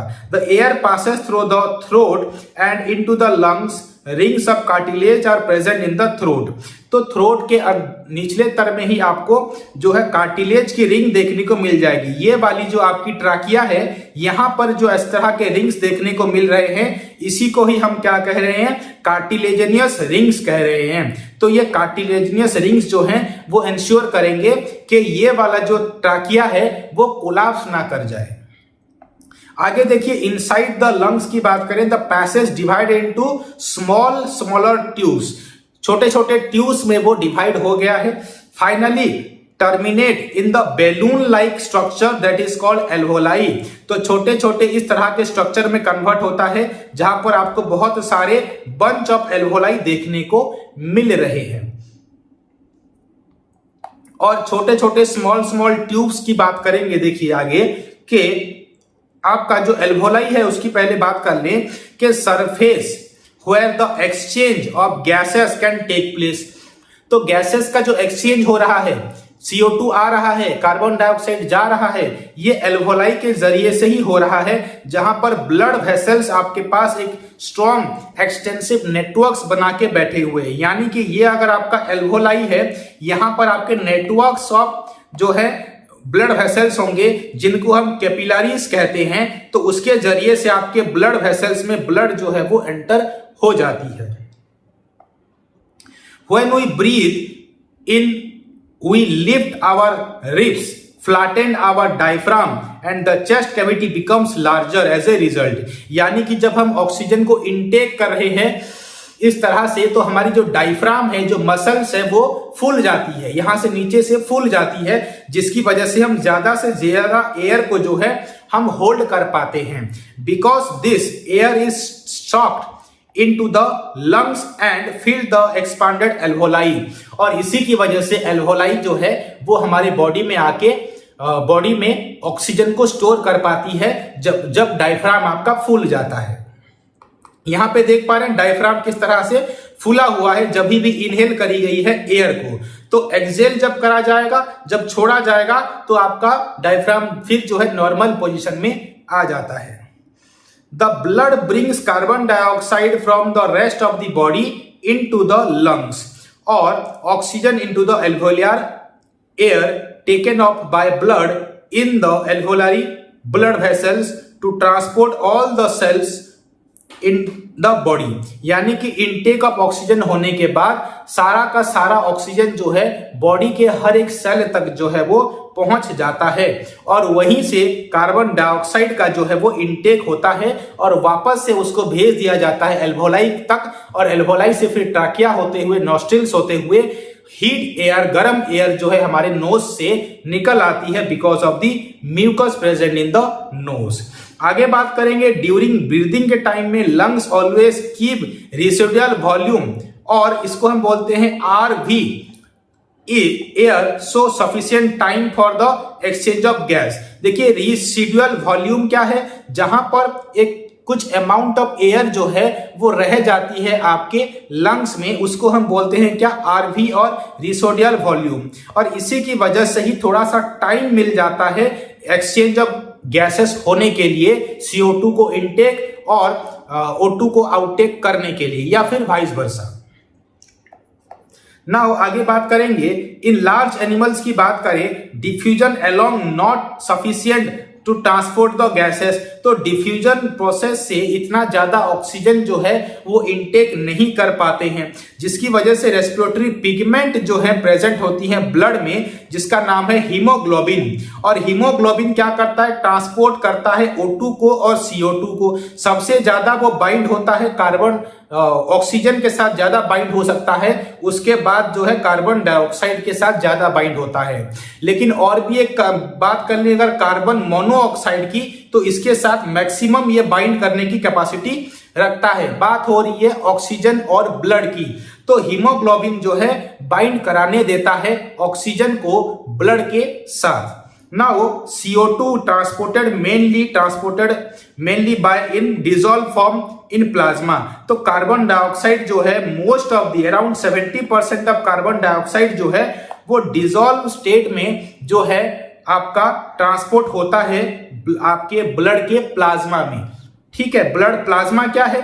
ब्लड जो है वो प्लाज्मा से बनी हुई है। प्लाज्मा और आपके सेल्स जो आपके आरबीसी, डब्ल्यूबीसी ये सारे सेल्स से मिलकर बनी हुई है और साथ में प्लाज्मा भी प्रेजेंट होता है। बात करेंगे ट्रांसपोर्टेशन की। अगर बात करें, देखिए ट्रांसपोर्टेशन बात हो रही है फ्लूइड की। Fluid medium of the blood is called the plasma और in which the cells are suspended. जहां पर एक फ्लूइड मटेरियल है प्लाज्मा जिसको बोल रहे हैं, वो टोटल 55% ऑफ द ब्लड का जो है मैटर होता है और वहां पर बहुत सारे सेल्स जो है वो फ्लोट कर रहे हैं। जैसे कि आपका आरबीसी हो गया, डब्ल्यूबीसी हो गया, ये सब आपके डब्ल्यूबीसी के टाइप्स हैं। लिम्फोसाइट, बेसोफिल, इसिनोफिल, मोनोसाइट्स और न्यूट्रोफिल, ये सब आपके ब्लड सेल्स होते हैं, डब्ल्यूबीसी होती है। और आरबीसी और प्लेटलेट ये सब कहां पे फ्लोट कर रहे हैं? तो प्लाज्मा में फ्लोट कर रहे होते हैं। ये सारे ब्लड सेल्स मिलकर 45% जो है होते हैं और ये प्लाज्मा खुद 55% स्पेस जो है ऑक्युपाई करता है ब्लड में। Plasma transported food, carbon dioxide, salts and nitrogenous waste in dissolve form. तो याद रखिएगा कि जो प्लाज्मा है वही ट्रांसपोर्ट कर रहा है सॉल्ट्स को, फूड को, कार्बन डाइऑक्साइड को और नाइट्रोजनस वेस्ट को डिसॉल्व फॉर्म में ट्रांसपोर्ट कर रहा होता है। आगे बात करेंगे रेड ब्लड कार्पसेल्स की, यानी कि बात हो रही है अगर आरबीसी की बात करें तो ये ऑक्सीजन को और कार्बन डाइऑक्साइड को जो है वो कैरी करता है, क्योंकि इनके पास होता है हीमोग्लोबिन और हीमोग्लोबिन की मदद से इनका ट्रांसपोर्ट जो है वो हो पाता है। ये आप देख पा रहे हैं आरबीसी का स्ट्रक्चर यहां पे आपको देखने को मिल रहा है। कैसे? रेड से, जब ऑक्सीजन था तो ये रेड कलर में इसको हम बता रहे थे, जब ये कार्बन डाइऑक्साइड वाला ब्लड बन गया तो यहां पर हम इसको ब्लू कलर में शो कराते हैं। तो कार्बन डाइऑक्साइड वाला गैस, वेस्ट प्रोडक्ट वाला गैस यहां पर फिल हो जाता है और ये बन जाता है ब्लू कलर की। हार्ट की बात करें तो heart is the pumping organ एक टू है। अभी बात हो रही है किसकी? आपके ब्लड सर्कुलेशन की। तो पंपिंग ऑर्गन किसको बोलते हैं? तो आप बोलेंगे हार्ट को पंपिंग ऑर्गन बोलते हैं, क्योंकि हार्ट जो है ब्लड को पंप करा रही होती है। ब्लड जो है पुश होता है around the body network of blood vessels reach the all the parts of the tissue. यानी कि ब्लड जब पंप होगा हार्ट के द्वारा तो हर एक पार्ट्स के, हर एक सेल के पास जो है वो ब्लड वेसल्स होते हुए पहुंच जाएगा। तो ये आपका हार्ट देख रहे हैं आप, और यहीं से सारे बॉडी में जो है ब्लड पंप होकर पहुंचेगी। देखिए द हार्ट अगर बात करें, इसके पास कितने चैम्बर्स होते हैं? इसके पास 4 चैम्बर्स होते हैं to prevent the oxygen rich blood from mixed with the blood containing carbon dioxide. यानी कि जो 4 चैम्बर हैं वो ऑक्सीजन रिच ब्लड को और कार्बन डाइऑक्साइड रिच ब्लड को अलग अलग रखने में मदद करते हैं, और इसी वजह से आपके पास हार्ट में 4 चैम्बर प्रेजेंट होते हैं। तो 2 स्मॉल अपर चैम्बर जिसको हम बोलते हैं आर्टरिया, और लार्ज चैम्बर नीचे की और जिसको हम बोलते हैं क्या? वेंट्रिकल। ये वाला जो चैम्बर देख रहे हैं और ये वाला जो चैम्बर है इसको हम बोलते हैं क्या? लेफ्ट एट्रियम या फिर लेफ्ट आर्टरिया इसको बोल सकते हैं। ये वाला क्या कहलाएगा? ये वाला आपका राइट एट्रियम कहलाएगा। नीचे वाले पार्ट जो ये देख रहे हैं आप, नीचे वाले 2 चैम्बर हैं, इसको हम बोलेंगे लेफ्ट वेंट्रिकल और इसको हम बोलेंगे राइट वेंट्रिकल। ये आपके पास टोटल 4 चैम्बर हो जाते हैं ह्यूमन हार्ट में। आगे बात करते हैं, देखिए ह्यूमन हार्ट के डायग्राम में आ जाते हैं कि ये वाला पार्ट लेफ्ट वेंट्रिकल, ये वाला पार्ट राइट वेंट्रिकल, ये वाला पार्ट राइट एट्रियम, ये वाला part left atrium. Total 4 chamber हो जाते हैं। ये वाला पार्ट जो है इसको हम बोलते हैं क्या? Vena cava. तो वेना केवा से होते हुए अपर बॉडी पार्ट से ब्लड आती है और लोअर वेना केवा से होते हुए लोअर बॉडी पार्ट से ब्लड आती है, और यहां पर दोनों आके पहुंच जाते हैं राइट एट्रियम में, और राइट एट्रियम से होते हुए ब्लड जो है वो राइट वेंट्रिकल में आके पहुंच जाता है। राइट वेंट्रिकल से ब्लड जो है यहां से ऊपर जाएगी और पल्मोनरी आर्टरी के जरिए से आपके लंग्स में आके पहुंच जाती है, और लंग्स के जरिए से यहाँ पर पल्मोनरी वेन होती है और पल्मोनरी वेन डीऑक्सीजनेटेड ब्लड को जो है इस साइड में ले आती है। फिर ये लेफ्ट एट्रियम से होते हुए लेफ्ट वेंट्रिकल में ब्लड आ जाएगा और लेफ्ट वेंट्रिकल फिर इसको पंप कर देगा और इसको दोबारा से फिर से लंग्स के पास पहुंचा दिया जाता है। तो ये जो है मैकेनिज्म काम करता है ह्यूमन हार्ट में। इस मैकेनिज्म को आप अगर और डिटेल में समझना है तो इसके लिए और एक अलग से सेपरेट वीडियो आ जाएगा, वो आप समझ सकते हैं, इजीली मेमोराइज कर सकते हैं इस वीडियो को देखकर। क्योंकि यहां पर हम शॉर्ट में बात कर रहे हैं, वन शॉट बात कर रहे हैं, तो हमें चीजों को जल्दी खत्म करना है। देखिए आगे देखिए, the carbon dioxide rich blood should reach the lungs for oxygenation, यानी कि ऑक्सीजन को एडिशन के लिए उस ब्लड को कहां पे पहुंचना पड़ेगा, लंग्स के पास पहुंचना पड़ेगा, ताकि जो ब्लड है बैक टू द हार्ट आ पाए और हर एक टिश्यू को क्या मिल सके, ऑक्सीजन मिल सके। ये जो प्रोसेस है आपका, इसको हम बोलते हैं क्या, डबल सर्कुलेशन। क्या बोलते हैं, डबल सर्कुलेशन बोलते हैं।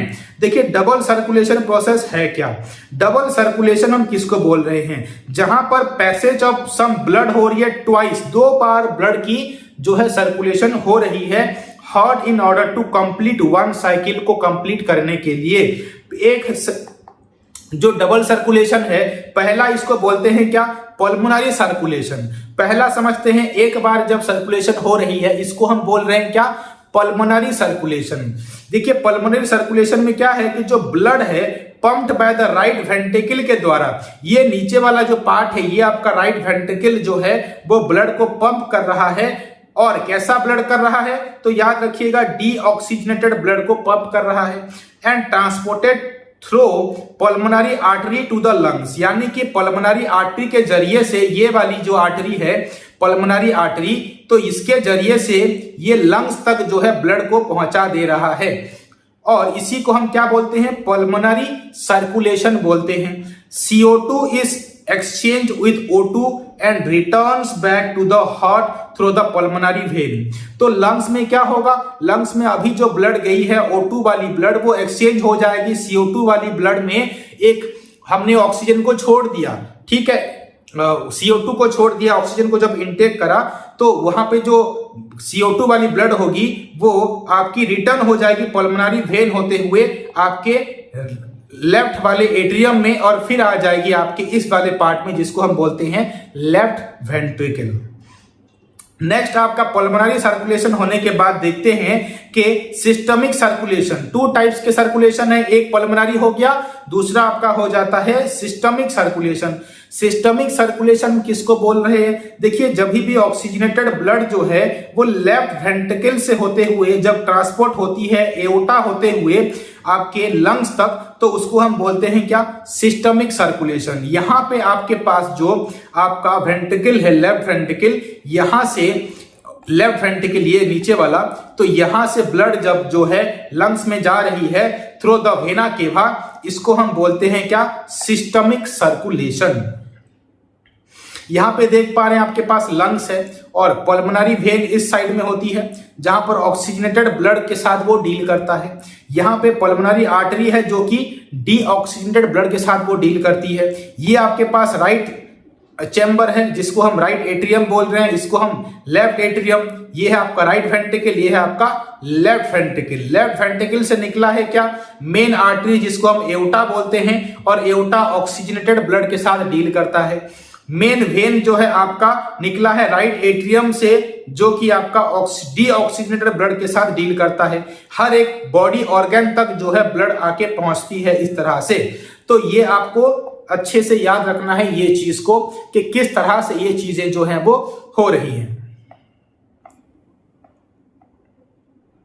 आगे बात करेंगे अगर वेंट्रिकल्स की, जो आपके पास वेंट्रिकल्स होते हैं pump the blood into the various organs, में ब्लड को पंप करते हैं। बात हो रही है वेंट्रिकल्स की, जो नीचे वाले पार्ट्स जो 2 चैम्बर हैं, थिकर मस्कुलर इनका होता है, मसल्स इनके पास जो है, ये वाला जो पार्ट देख रहे हैं आप, यहाँ पे थिक मसल्स प्रेजेंट होते हैं ताकि वो ब्लड को क्या करा पाए, पंप करा पाए। valves ensure that blood does not follow back towards the arteria ventricles in contact। यानी कि यहाँ पे आप जो देख रहे हैं ये होता है वॉल्व, हार्ट के ये बीच में, ये जो आपका हार्ट है, इस हार्ट में जो यहाँ पर इस जगह पर दो अलग अलग वॉल्व पाए जाते हैं। इनका काम होता है क्या कि ब्लड को मिक्स ना होने देना, नीचे की और उसको ना आने देना, इंश्योर करते हैं बैकफ्लो ऑफ ब्लड ना हो पाए।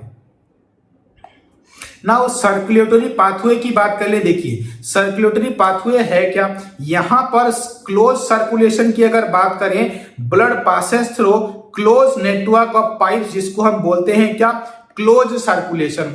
हमारे पास कैसा सर्कुलेशन है, ओपन सर्कुलेशन।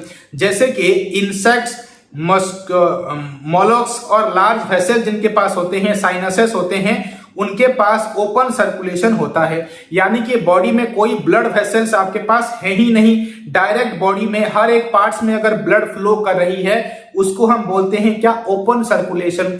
और अगर ब्लड वेसल्स प्रेजेंट हैं, ब्लड पाइप्स प्रेजेंट हैं जिसके जरिए से ब्लड पास हो रहा है, तो इस टाइप के सर्कुलेशन को हम बोलते हैं क्या, क्लोज टाइप सर्कुलेशन। हमारी बॉडी में क्लोज टाइप सर्कुलेशन चलता है।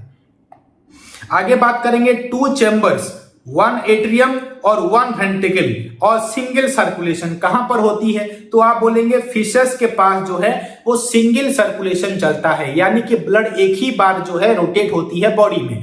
हमारी बात करें तो हमारे में डबल सर्कुलेशन जो है वो चलता है, दो बार सर्कुलेशन जो है ब्लड की होती है। तो फिशेस में आपके पास एक आपका वेंट्रिकल होता है और एक आपका एट्रियम होता है। यहां पर देख सकते हैं ये इसका एक यहाँ पे वेंट्रिकल है और एक यहाँ पे ऊपर की ओर इसका एट्रियम है, और एक ही बार बॉडी जो है, बॉडी में एक ही बार जो है ब्लड का सर्कुलेशन हो रहा है। इस टाइप के सर्कुलेशन को हम क्या बोलते हैं, सिंगल सर्कुलेशन बोलते हैं। और सिंगल सर्कुलेशन आपका फिश लोग जो है वो करते हैं। देखिए आगे बात करते हैं, अगर एम्फीबियंस की या फिर रेप्टाइल्स की बात करें तो इनके पास होता है 3 चैम्बर वाला हार्ट होता है। इनके हार्ट में 3 चैम्बर होते हैं, 2 इनके पास एट्रिया होता है और एक आपके पास वेंट्रिकल है। अगर हार्ट है किसका, आपके एम्फीबियंस का यानी कि फ्रॉग का या फिर रेप्टाइल्स का, तो इनके पास जो है अपर में 2 एट्रियम, ये एक चैम्बर एट्रियम, ये एक चैम्बर एट्रियम, और वेंट्रिकल जो है वो एक होता है। यानी टोटल आपके पास 3 चैम्बर जो है हो जाते हैं अगर एम्फीबियंस की या रेप्टाइल्स की बात करें तो ये आप देख सकते हैं रेप्टाइल, स्नेक्स वगैरह आते हैं, इस तरह का हार्ट जो है इनके पास प्रेजेंट होता है। यहाँ पर एम्फीबियंस के पास भी 3 चैम्बर हैं और आपके मैमल्स और बर्ड्स के पास भी आपके पास जो है यहाँ पर 4 चैम्बर आपके पास हो जाते हैं। मैमल्स और बर्ड्स में आपके पास 4 चैम्बर, रेप्टाइल्स में 3 चैम्बर और एम्फीबियंस में भी 3 चैम्बर। और आपके फिश की बात करें तो फिश में होते हैं आपके पास 2 चैम्बर होते हैं। बात करते हैं द ट्यूब्स, और जिसको हम बोलते हैं क्या, ब्लड वेसल्स की बात करते हैं। देखिए आर्टरी एक ब्लड वेसल्स होता है, one of the vessels which carry blood away from the heart. Heart से ब्लड को जो बाहर की ओर ले जा रही है, हार्ट से जो बाहर की ओर ले जा रही है उसको हम बोलते हैं क्या, आर्टरी। तो जैसे कि ये पल्मोनरी आर्टरी है, ठीक है, तो हार्ट से बाहर की ओर लंग्स की ओर ये ब्लड को लेकर जा रही है, तो इसको हम बोलते हैं क्या, आर्टरी। आर्टरी जो है वो डिवाइड्स होती है स्मॉल और स्मॉलर वेसल्स में to bring the blood in contact with the individual cells. हर एक सेल तक ब्लड को पहुंचाने के लिए आर्टरीज का जो है छोटा छोटा जो है ब्रांचेस आपको यहाँ पे इस तरह के देखने को मिलते हैं। आगे बात करते हैं वेन्स की। वेन्स क्या करता है, collect the blood from the different organ and bring back to the heart. यानी कि आपके हार्ट में जो ब्लड को लेकर आ रहा है, जो लेकर आ रहा है उसका नाम क्या है, उस ट्यूब का नाम होता है वेन्स। और जो दूर लेकर जा रहा है, जो दूर लेकर जा रहा है उसका नाम होता है क्या, आपका आर्टरी। इस चीज को आप ध्यान में रखेंगे। जो स्मॉल वेसल्स होते हैं have wall which one cell thick are called the capillaries. अगर वहां पे छोटे छोटे सिंगल सेल्स हैं जो कि पतले पतले नेरो नेरो ट्यूब्स बना रहे हैं, तो उसको हम क्या बोलते हैं, कैपिलरीज बोलते हैं। जहां पर कि इस तरह का आपका डायग्राम बना सकते हैं और यहीं पर एक्सचेंज ऑफ गैसेस होती है। CO2 अगर आ रही है तो O2 आपकी जा रही है, और O2 आ रही है तो CO2 आपकी जा रही है। तो इस तरह के चीज को, इस तरह के ब्लड ट्यूब को हम क्या बोलते हैं? कैपिलरीज बोलते हैं। आगे बात करिए, देखिए ड्यूरिंग कट ब्लड में कम आउट। आपके अगर कोई चोट लग जाए तो ब्लड जो है आपके बॉडी से बाहर निकल जाती है। उस टाइम में ब्लड लॉस बहुत ज्यादा हो जाता है, क्योंकि हार्ट आपका कंटिन्यूअसली ब्लड को पंप कर रहा है और पंप की वजह से ब्लड आपकी जो है बॉडी से बाहर निकल जाएगी। तो वहां पर होते हैं प्लेटलेट्स प्रेजेंट होते हैं, प्लेटलेट सेल्स होते हैं जो कि क्या करते हैं? Helping to clot the blood, clotting करने के लिए मदद करते हैं ताकि वो इंजुरी जो है वहां से ब्लड और रिलीज ना हो पाए। इसी प्रोसेस को हम बोलते हैं क्या? क्लॉटिंग बोलते हैं। इस चीज को आपको भी ध्यान में रखना है। आगे बात करेंगे, देखिए आपके जो पास लिम्स होते हैं, लिम्स क्या है? देखिए येलो कलर की एक फ्लूइड होती है जो ब्लड के साथ साथ जो है वो चलती है, उसको हम बोलते हैं लिम्फ। लिम्फ और ब्लड दोनों के दोनों आपके कनेक्टिव टिश्यू में आते हैं। देखिए escape from the blood capillaries into the intercellular space contains less proteins than blood. तो ये भी आपकी एक फ्लूइड सब्सटेंस है, येलो कलर की होती है और यहां पर ज्यादा से आपके कम लेस अमाउंट ऑफ प्रोटीन्स देखने को मिलते हैं। ब्लड जो है, जो आपका लिम्फ है, flow through the tissue to the heart. तो टिश्यू से होते हुए हार्ट तक जो है वो लिम्फ भी जो है मूव करती है और assisting the transportation of destroying the germs, यानी कि जो WBC वगैरह हैं उन वो सब मिलाकर आपकी लिम्फ को बनाते हैं। एक फ्लूइड लाइक स्ट्रक्चर बनती है जो कि आपके जर्म्स को, बैक्टीरियाज को या फॉरेन मटेरियल को किल करने का काम कर रही होती है। और ये भी ब्लड के साथ साथ आपके हार्ट में जो है जाती है और हार्ट से फिर हर बॉडी पार्ट तक आके पहुंच जाती है। बात करेंगे अगर ट्रांसपोर्टेशन इन प्लांट्स की बात करें तो प्लांट्स जो है ट्रांसपोर्ट करते हैं ऑक्सीजन को और कार्बन डाइऑक्साइड को एंड वाटर को and food produced by the leaves. तो लीव्स के द्वारा जो फूड प्रोड्यूस हो रहा है उससे जो एनर्जी मिल रही है उसी की मदद से ऑक्सीजन, कार्बन डाइऑक्साइड, वाटर और न्यूट्रिएंट्स का जो है फ्लो देखने को मिलता है प्लांट बॉडी में। यहां पर प्लांट जो है ट्रांसपोर्ट सब्सटेंसेस जो है वो ग्रेटर हाइट तक उसको पहुंचने होते हैं, बहुत ज्यादा हाइट तक उसको पहुंचना होता है। तो उसकी वजह से जो जाइलम होता है और जो फ्लोएम होता है वो मदद करते हैं ट्रांसपोर्टेशन में। Movements of many cross membrane with living system. तो बहुत सारे क्रॉस मेम्ब्रेन, इस तरह के मेम्ब्रेन्स क्रॉस सारे देखने को मिलते हैं जिसकी वजह से जो है वाटर इजीली ट्रांसपोर्ट हो पाती है, इतने बड़े लंबे पेड़ तक ऊपर की ओर पहुंच पाती है। देखिए जो ट्रांसपोर्ट यहां पर है materials over a long distance through the vascular system. और वेस्कुलर सिस्टम में आपका जाइलम और फ्लोएम दोनों को मिलाकर हम क्या बोलते हैं? Vascular system. और इसी की मदद से जो एयर में डिफरेंस क्रिएट होती है, जो पोटेंशियल डिफरेंस होती है, वही पोटेंशियल डिफरेंस जो है वो वाटर को ट्रांसपोर्ट करती है इतने ऊपर तक। नेक्स्ट बात करें जाइलम की और फ्लोएम की, तो जाइलम वाटर को और मिनरल को ट्रांसपोर्ट करता है जो कि रूट से होते हुए अलग अलग प्लांट्स के पार्ट तक पहुंचाता है। फ्लोएम की बात करें तो फ्लोएम जो है फोटोसिंथेसिस से बना हुआ जो प्रोडक्ट होता है, ग्लूकोज होती है, उसको जो है अलग अलग पार्ट तक पहुंचाता है, यानी कि फूड को ट्रांसपोर्ट करता है। इसमें एनर्जी की रिक्वायरमेंट नहीं होती, जाइलम को एनर्जी की रिक्वायरमेंट नहीं है, लेकिन इसको एटीपी की यानी कि एनर्जी की रिक्वायरमेंट होती है फ्लोएम को फूड को ट्रांसपोर्ट करने के लिए। इस चीज को आपको याद में रखना है। नेक्स्ट अगर बात करें, देखिए कि आपका जो वाटर है, यहां पर water enters into the root of the by osmosis later enter into the root xylem. पहले रूट में जाके वो ऑस्मोसिस प्रोसेस से एंटर होता है, रूट्स वाले पार्ट में, ये वाले पार्ट में ऑस्मोसिस चलती है जिसकी वजह से वाटर जो है वो एंटर हो पाता है। और यहां पर आपके पास ऊपर जाइलम प्रेजेंट होंगे जो कि उसको डिफ्यूजन से फिर से ऊपर की ओर लीफ तक जो है वो पहुंचा देते हैं। यहां पर इस तरह से वाटर इनटेक भी होता है। जाइलम टिश्यू की बात करें तो roots, stem, leaves and interconnected form a continuous system water conducting channels reaching all the parts of the plant. तो ये सब मिलकर जो है एक वाटर कंडक्टिंग सिस्टम बना रही है जहां पर रूट है, स्टेम है, लीव्स हैं और इंटरकनेक्टेड आपके पास जो नॉड्स होते हैं वो इस एक सिस्टम बनाते हैं जिसको हम बोल रहे हैं क्या, वाटर कंडक्टिंग चैनल्स या फिर वाटर कंडक्टिंग सिस्टम।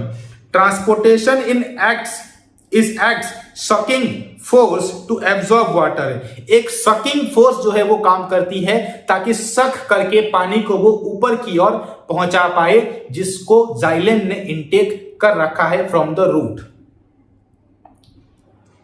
आगे बात करेंगे कि जो ट्रांसपोर्टेशन है is the process of loss of water. Transpiration. Transpiration एक ऐसा प्रोसेस है जहां पर वाटर की लॉस हो रही है, यानी कि जितना उसने एब्जॉर्ब किया है उस पानी को वो बॉडी से बाहर की ओर भेज रहा है, एज ए वाटर वेपर के फॉर्म में उसको भेज रहा है from aerial parts of the plants in the form of water vapour. Upper वाले पार्ट से एरियल पार्ट से जो है वाटर को वो बाहर भेजता है। जनरली बात करें तो स्टोमाटा के जरिए से वाटर जो है वो प्लांट से बाहर निकल रही है, और इसी प्रोसेस को हम क्या बोलते हैं, ट्रांसपीरेशन बोल रहे हैं। Absorption and upward movements of water and minerals created pull. तो यहां पर एक पुलिंग प्रोसेस जो है वो बन रही है, पुलिंग फोर्स जो है वो लग रही है, एंड इट हेल्प्स करता है टेम्परेचर रेगुलेशन में भी मदद करता है। जितना ज्यादा इवापोरेशन ऑफ वाटर होगा, जितना ज्यादा ट्रांसपीरेशन ऑफ वाटर होगा, उतना ज्यादा प्लांट जो है वो कूल बना रहेगा। तो इसी प्रोसेस से टेम्परेचर का भी रेगुलेशन होता है वाटर का। चलिए नेक्स्ट स्लाइड में आते हैं। Transport of foods and substances की बात करें तो जो फ्लोएम जो होता है आपका, फ्लोएम क्या ट्रांसपोर्ट करता है, products of photosynthesis and amino acid को वो ट्रांसपोर्ट कर रहा है। यानी कि फोटोसिंथेसिस में आपको क्या मिल रही है, यहाँ पर ग्लूकोज जो है वो मिल रही होती है, और एमाइनो एसिड को ये ट्रांसपोर्ट करता है। याद रखिएगा एमाइनो एसिड को भी ये ट्रांसपोर्ट कर रहा है।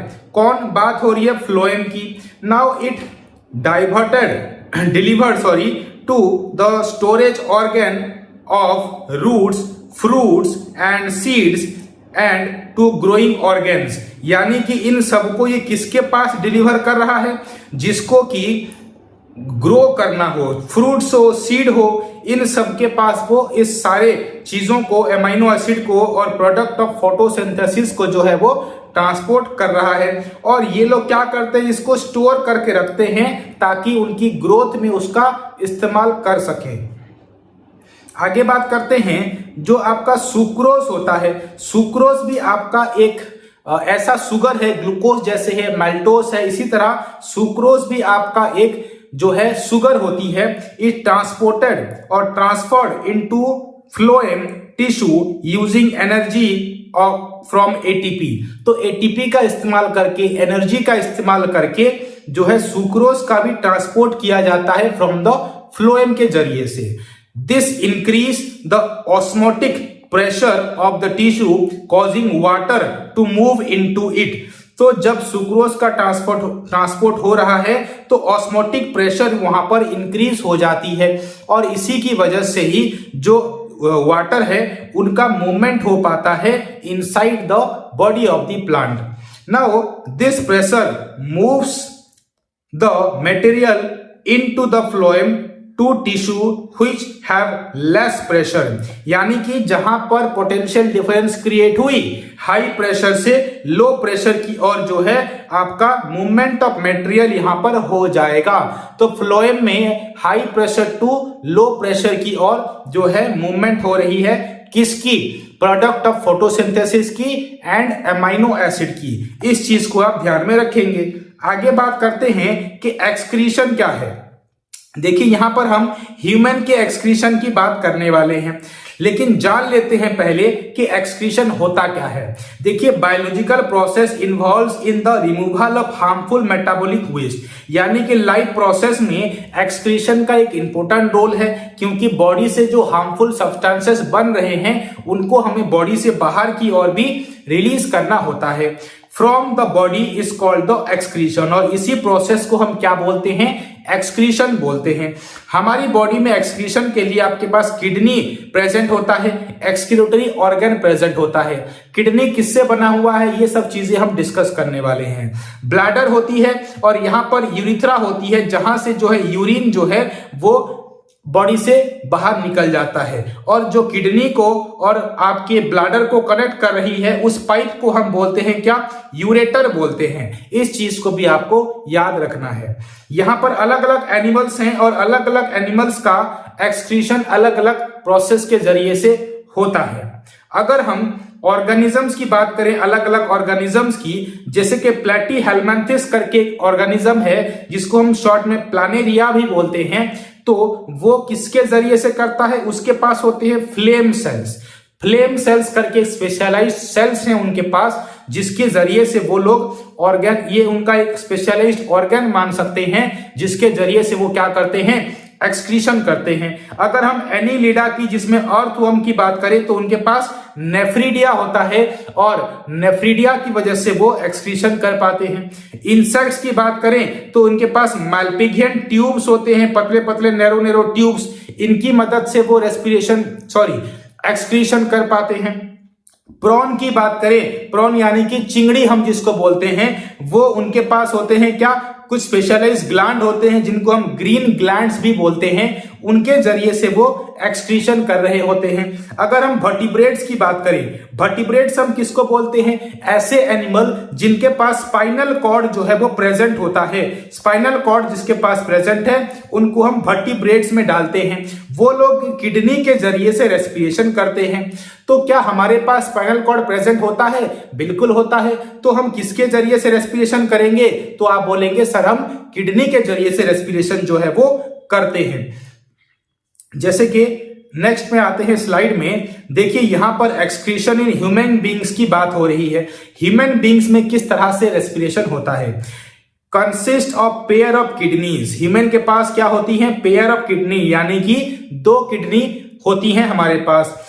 पेयर ऑफ यूरेटर होता है और एक यूरिनरी ब्लैडर होता है और एक यूरेथ्रा होता है। इनकी मदद से हम क्या कर सकते हैं? एक्सक्रीशन जो है ह्यूमन बीइंग में हो पाती है। पहला ऑर्गन कौन इन्वॉल्व है? तो आप बोलेंगे सर किडनी। दूसरा होता है क्या? यूरेटर। तीसरा है यूरिनरी ब्लैडर और चौथा है आपका यूरेथ्रा। इस 4 पार्ट की मदद से हम एक्सक्रीशन जो है वो हमारी बॉडी में कर पाते हैं।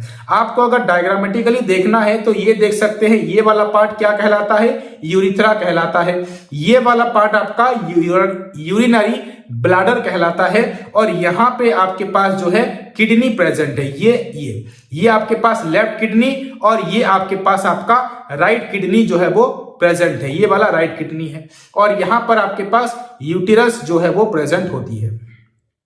देखिए बात करें अगर किडनी की, किडनी या लोकेशन कहां है किडनी का पूछा जाए तो क्या बताएंगे? देखिए in the abdomen of the either side of the backbone, यानी कि जो बैकबोन है उसके सामने की ओर, एब्डोमेन में नीचे की ओर आपके पास यहां पर किडनी प्रेजेंट होता है। इस वाले पार्ट को हम क्या बोलते हैं? एब्डोमेन हम इस वाले पार्ट को बोला जाता है, टोटल वाले पार्ट को। The urine produced in the kidney passes through the ureter. जितना भी यूरिन प्रोड्यूस होगा किसके जरिए से? किडनी जितना भी यूरिन प्रोड्यूस करेगा वो पासेस होगा थ्रू द यूरेटर के जरिए से। ये वाली जो यूरेटर के जरिए से जो पाइप देख रहे हैं आप, आएगी और कहां पे पहुंचेगी? ये आपके ब्लैडर में, यूरिनरी ब्लैडर में आके पहुंच जाती है और यहां पर where it stored until it release through the urethra. Urethra से यहां से रिलीज होने तक ये आपके इसी ब्लैडर वाले पार्ट में जो है स्टोर होकर रहती है। नेक्स्ट बात करें कि जो नाइट्रोजिनस वेस्ट है, excess water etcetera remove from the blood stream into the kidney, यानी कि आपके किडनी में जितने भी नाइट्रोजिनस वेस्ट हैं या एक्सेस वाटर हैं हमारी बॉडी में, वो आपके किडनी तक आके पहुंच जाते हैं। ये वाला एक्चुअल में किडनी जो है इस तरह का दिखाई देता है। किडनी जो है फिल्टरेशन यूनिट्स कॉल्ड नेफ्रॉन, यानी कि ये जो किडनी है इससे बना हुआ है बोलेंगे तो आप बोलेंगे ये सर नेफ्रॉन सेल से बनी हुई होती हैं। और इसका जो यूनिट होता है, सबसे छोटा यूनिट किडनी का, तो वो उसको हम बोलते हैं क्या? नेफ्रॉन बोलते हैं। नेफ्रॉन जो होते हैं 1 मिलियन पर किडनी होते हैं। 1 से लेकर 1.2 मिलियन सब किडनी जो है एक आपके किडनी में देखने को मिलते हैं। यानी कि हमारी बॉडी में टोटल 2 किडनी है, तो मतलब के करीब 2 से लेकर 2.5 मिलियंस ऑफ नेफ्रॉन जो है हमारी किडनी में प्रेजेंट हैं। आगे बात करेंगे, देखिए ये किडनी है यहाँ पर, ठीक है, और ये आपका यूरेथ्रा, ये यूरिनरी ब्लैडर, और ये आपका जो है यहां से होते हुए आपकी यूरिन जो है आपके ब्लैडर में आके स्टोर होती है और इसी यूरेथ्रा से बाहर निकल जाती है। ये जो किडनी है, इस किडनी में इस तरह के बहुत सारे सेल्स प्रेजेंट हैं और इसी को हम क्या बोलते हैं, इसी का नाम होता है नेफ्रॉन। नेफ्रॉन का हम स्ट्रक्चर समझते हैं। देखिए नेफ्रॉन में एक कलेक्टिंग डक्ट होता है जहां पर जो यूरिन जो है वो कलेक्ट होता है। इस चीज को हम बोलते हैं क्या, ब्रांच ऑफ रीनल वेन। इसी रीनल वेन के जरिए से जो है यूरिन आपकी जो CO2 वाली इम्प्योर ब्लड जो है वो आती है और यहां पर इस एक बार फ्लो होती है। यहां पर आपके पास देखने को मिलता है ब्रांच ऑफ रीनल आर्टरी, इसको हम बोलते हैं बुमेन्स कैप्सूल। ये वाला जो आप देख रहे हैं इसको हम बोलते हैं बुमेन्स कैप्सूल।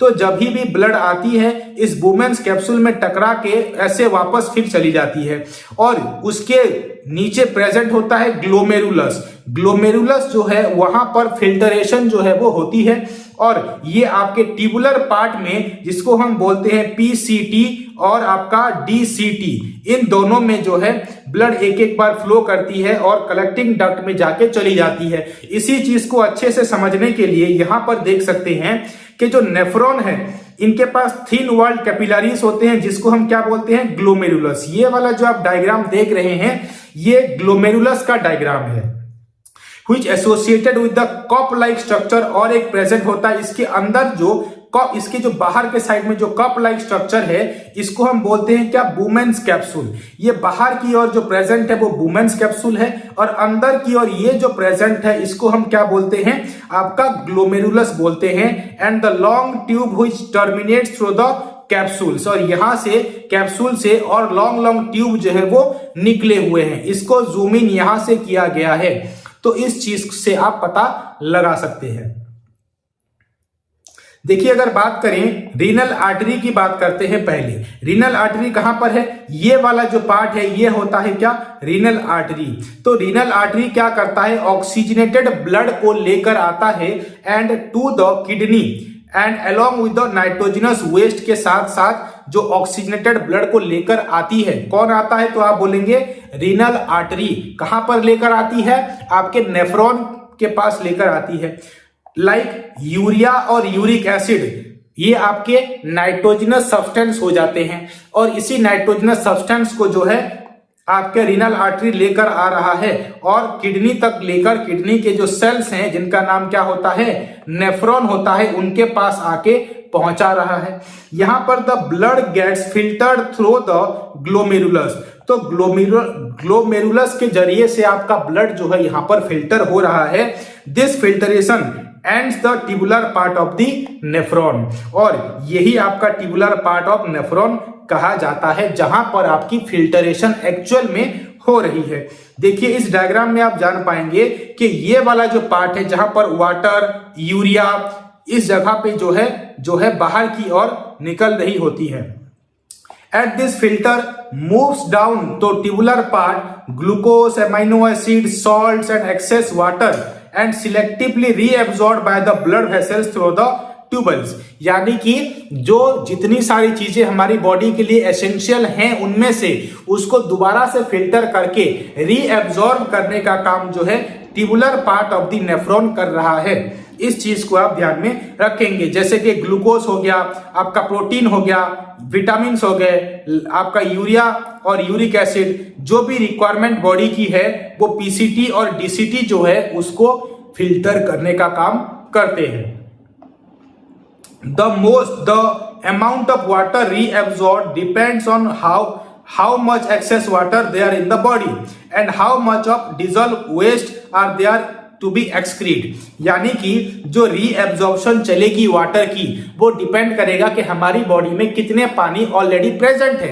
अगर ज्यादा पानी ऑलरेडी प्रेजेंट है तो रीएब्जॉर्प्शन ज्यादा मात्रा में नहीं होगी, लेकिन अगर हमारी बॉडी में वाटर का शॉर्टेज है तो उस टाइम में ज्यादा से ज्यादा पानी जो है वो रीएब्जॉर्ब होगी हमारी बॉडी में। और जितना ज्यादा एक्सक्रीशन करना है ये चीज भी वही आपकी डिसाइड करेगी, जिसका नाम है नेफ्रॉन। देखिए नेफ्रॉन का स्ट्रक्चर देख सकते हैं, कुछ इस तरह का दिखाई देता है। यहां पर आपके पास ग्लोमेरुलस प्रेजेंट है और ये होता है आपका बुमेन्स कैप्सूल्स।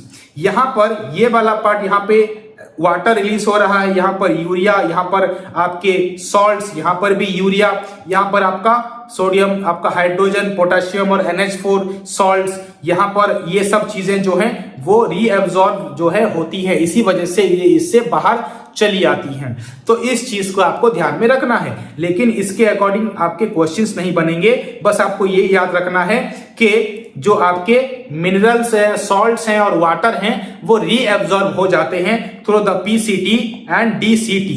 PCT को हम क्या बोलते हैं? Proximal convoluted tubule, proximal convoluted tubule, और DCT होता है क्या? आपका डिस्टल कन्वोल्यूटेड ट्यूबल हम इसको बोलते हैं।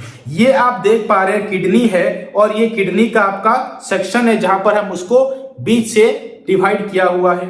इसमें बीच में ये आपके पास जो है दिख रही है यूरेटर, और यहाँ पर आपके पास ब्लैडर है और इस जगह पर आपके पास जो है यूरिन एक्सक्रीट करने के लिए यूरेथ्रा प्रेजेंट है। तो यहां पर इस जगह पे आपके पास यूरिन जो है वो स्टोर होती है। From the kidney the urine enters to the ureter, later store in the urinary bladder. इसी ब्लैडर में जो है वो स्टोर होगा। और ब्लैडर इसको क्यों बोल रहे हैं? क्योंकि ब्लैडर की तरह काम करती है। जब यूरिन ज्यादा होगा तो ब्लैडर फुली हुई रहती है, और अगर यूरिन कम होगा तो ब्लैडर जो है वो छोटी होकर रहती है। यूरिन जो है वो स्टोर होती है यूरिनरी ब्लैडर में until the pressure of the expanded bladder leads to the org to pass it out through the urethra। तब तक वाटर और यूरिन जो है प्रेजेंट होगी आपके यूरिनरी ब्लैडर में, जब तक के प्रेशर ना क्रिएट हो जाए। ज्यादा से ज्यादा जब यूरिन आपका स्टोर होता है, ब्लैडर फुल हो जाती है, तब आपके पास अर्ग आता है, इच्छा होती है कि भाई यूरिन को पास कर दिया जाए। और यूरिन जो पास होती है वो यूरेथ्रा से होकर पास होगी, आपके बॉडी से बाहर जाएगी।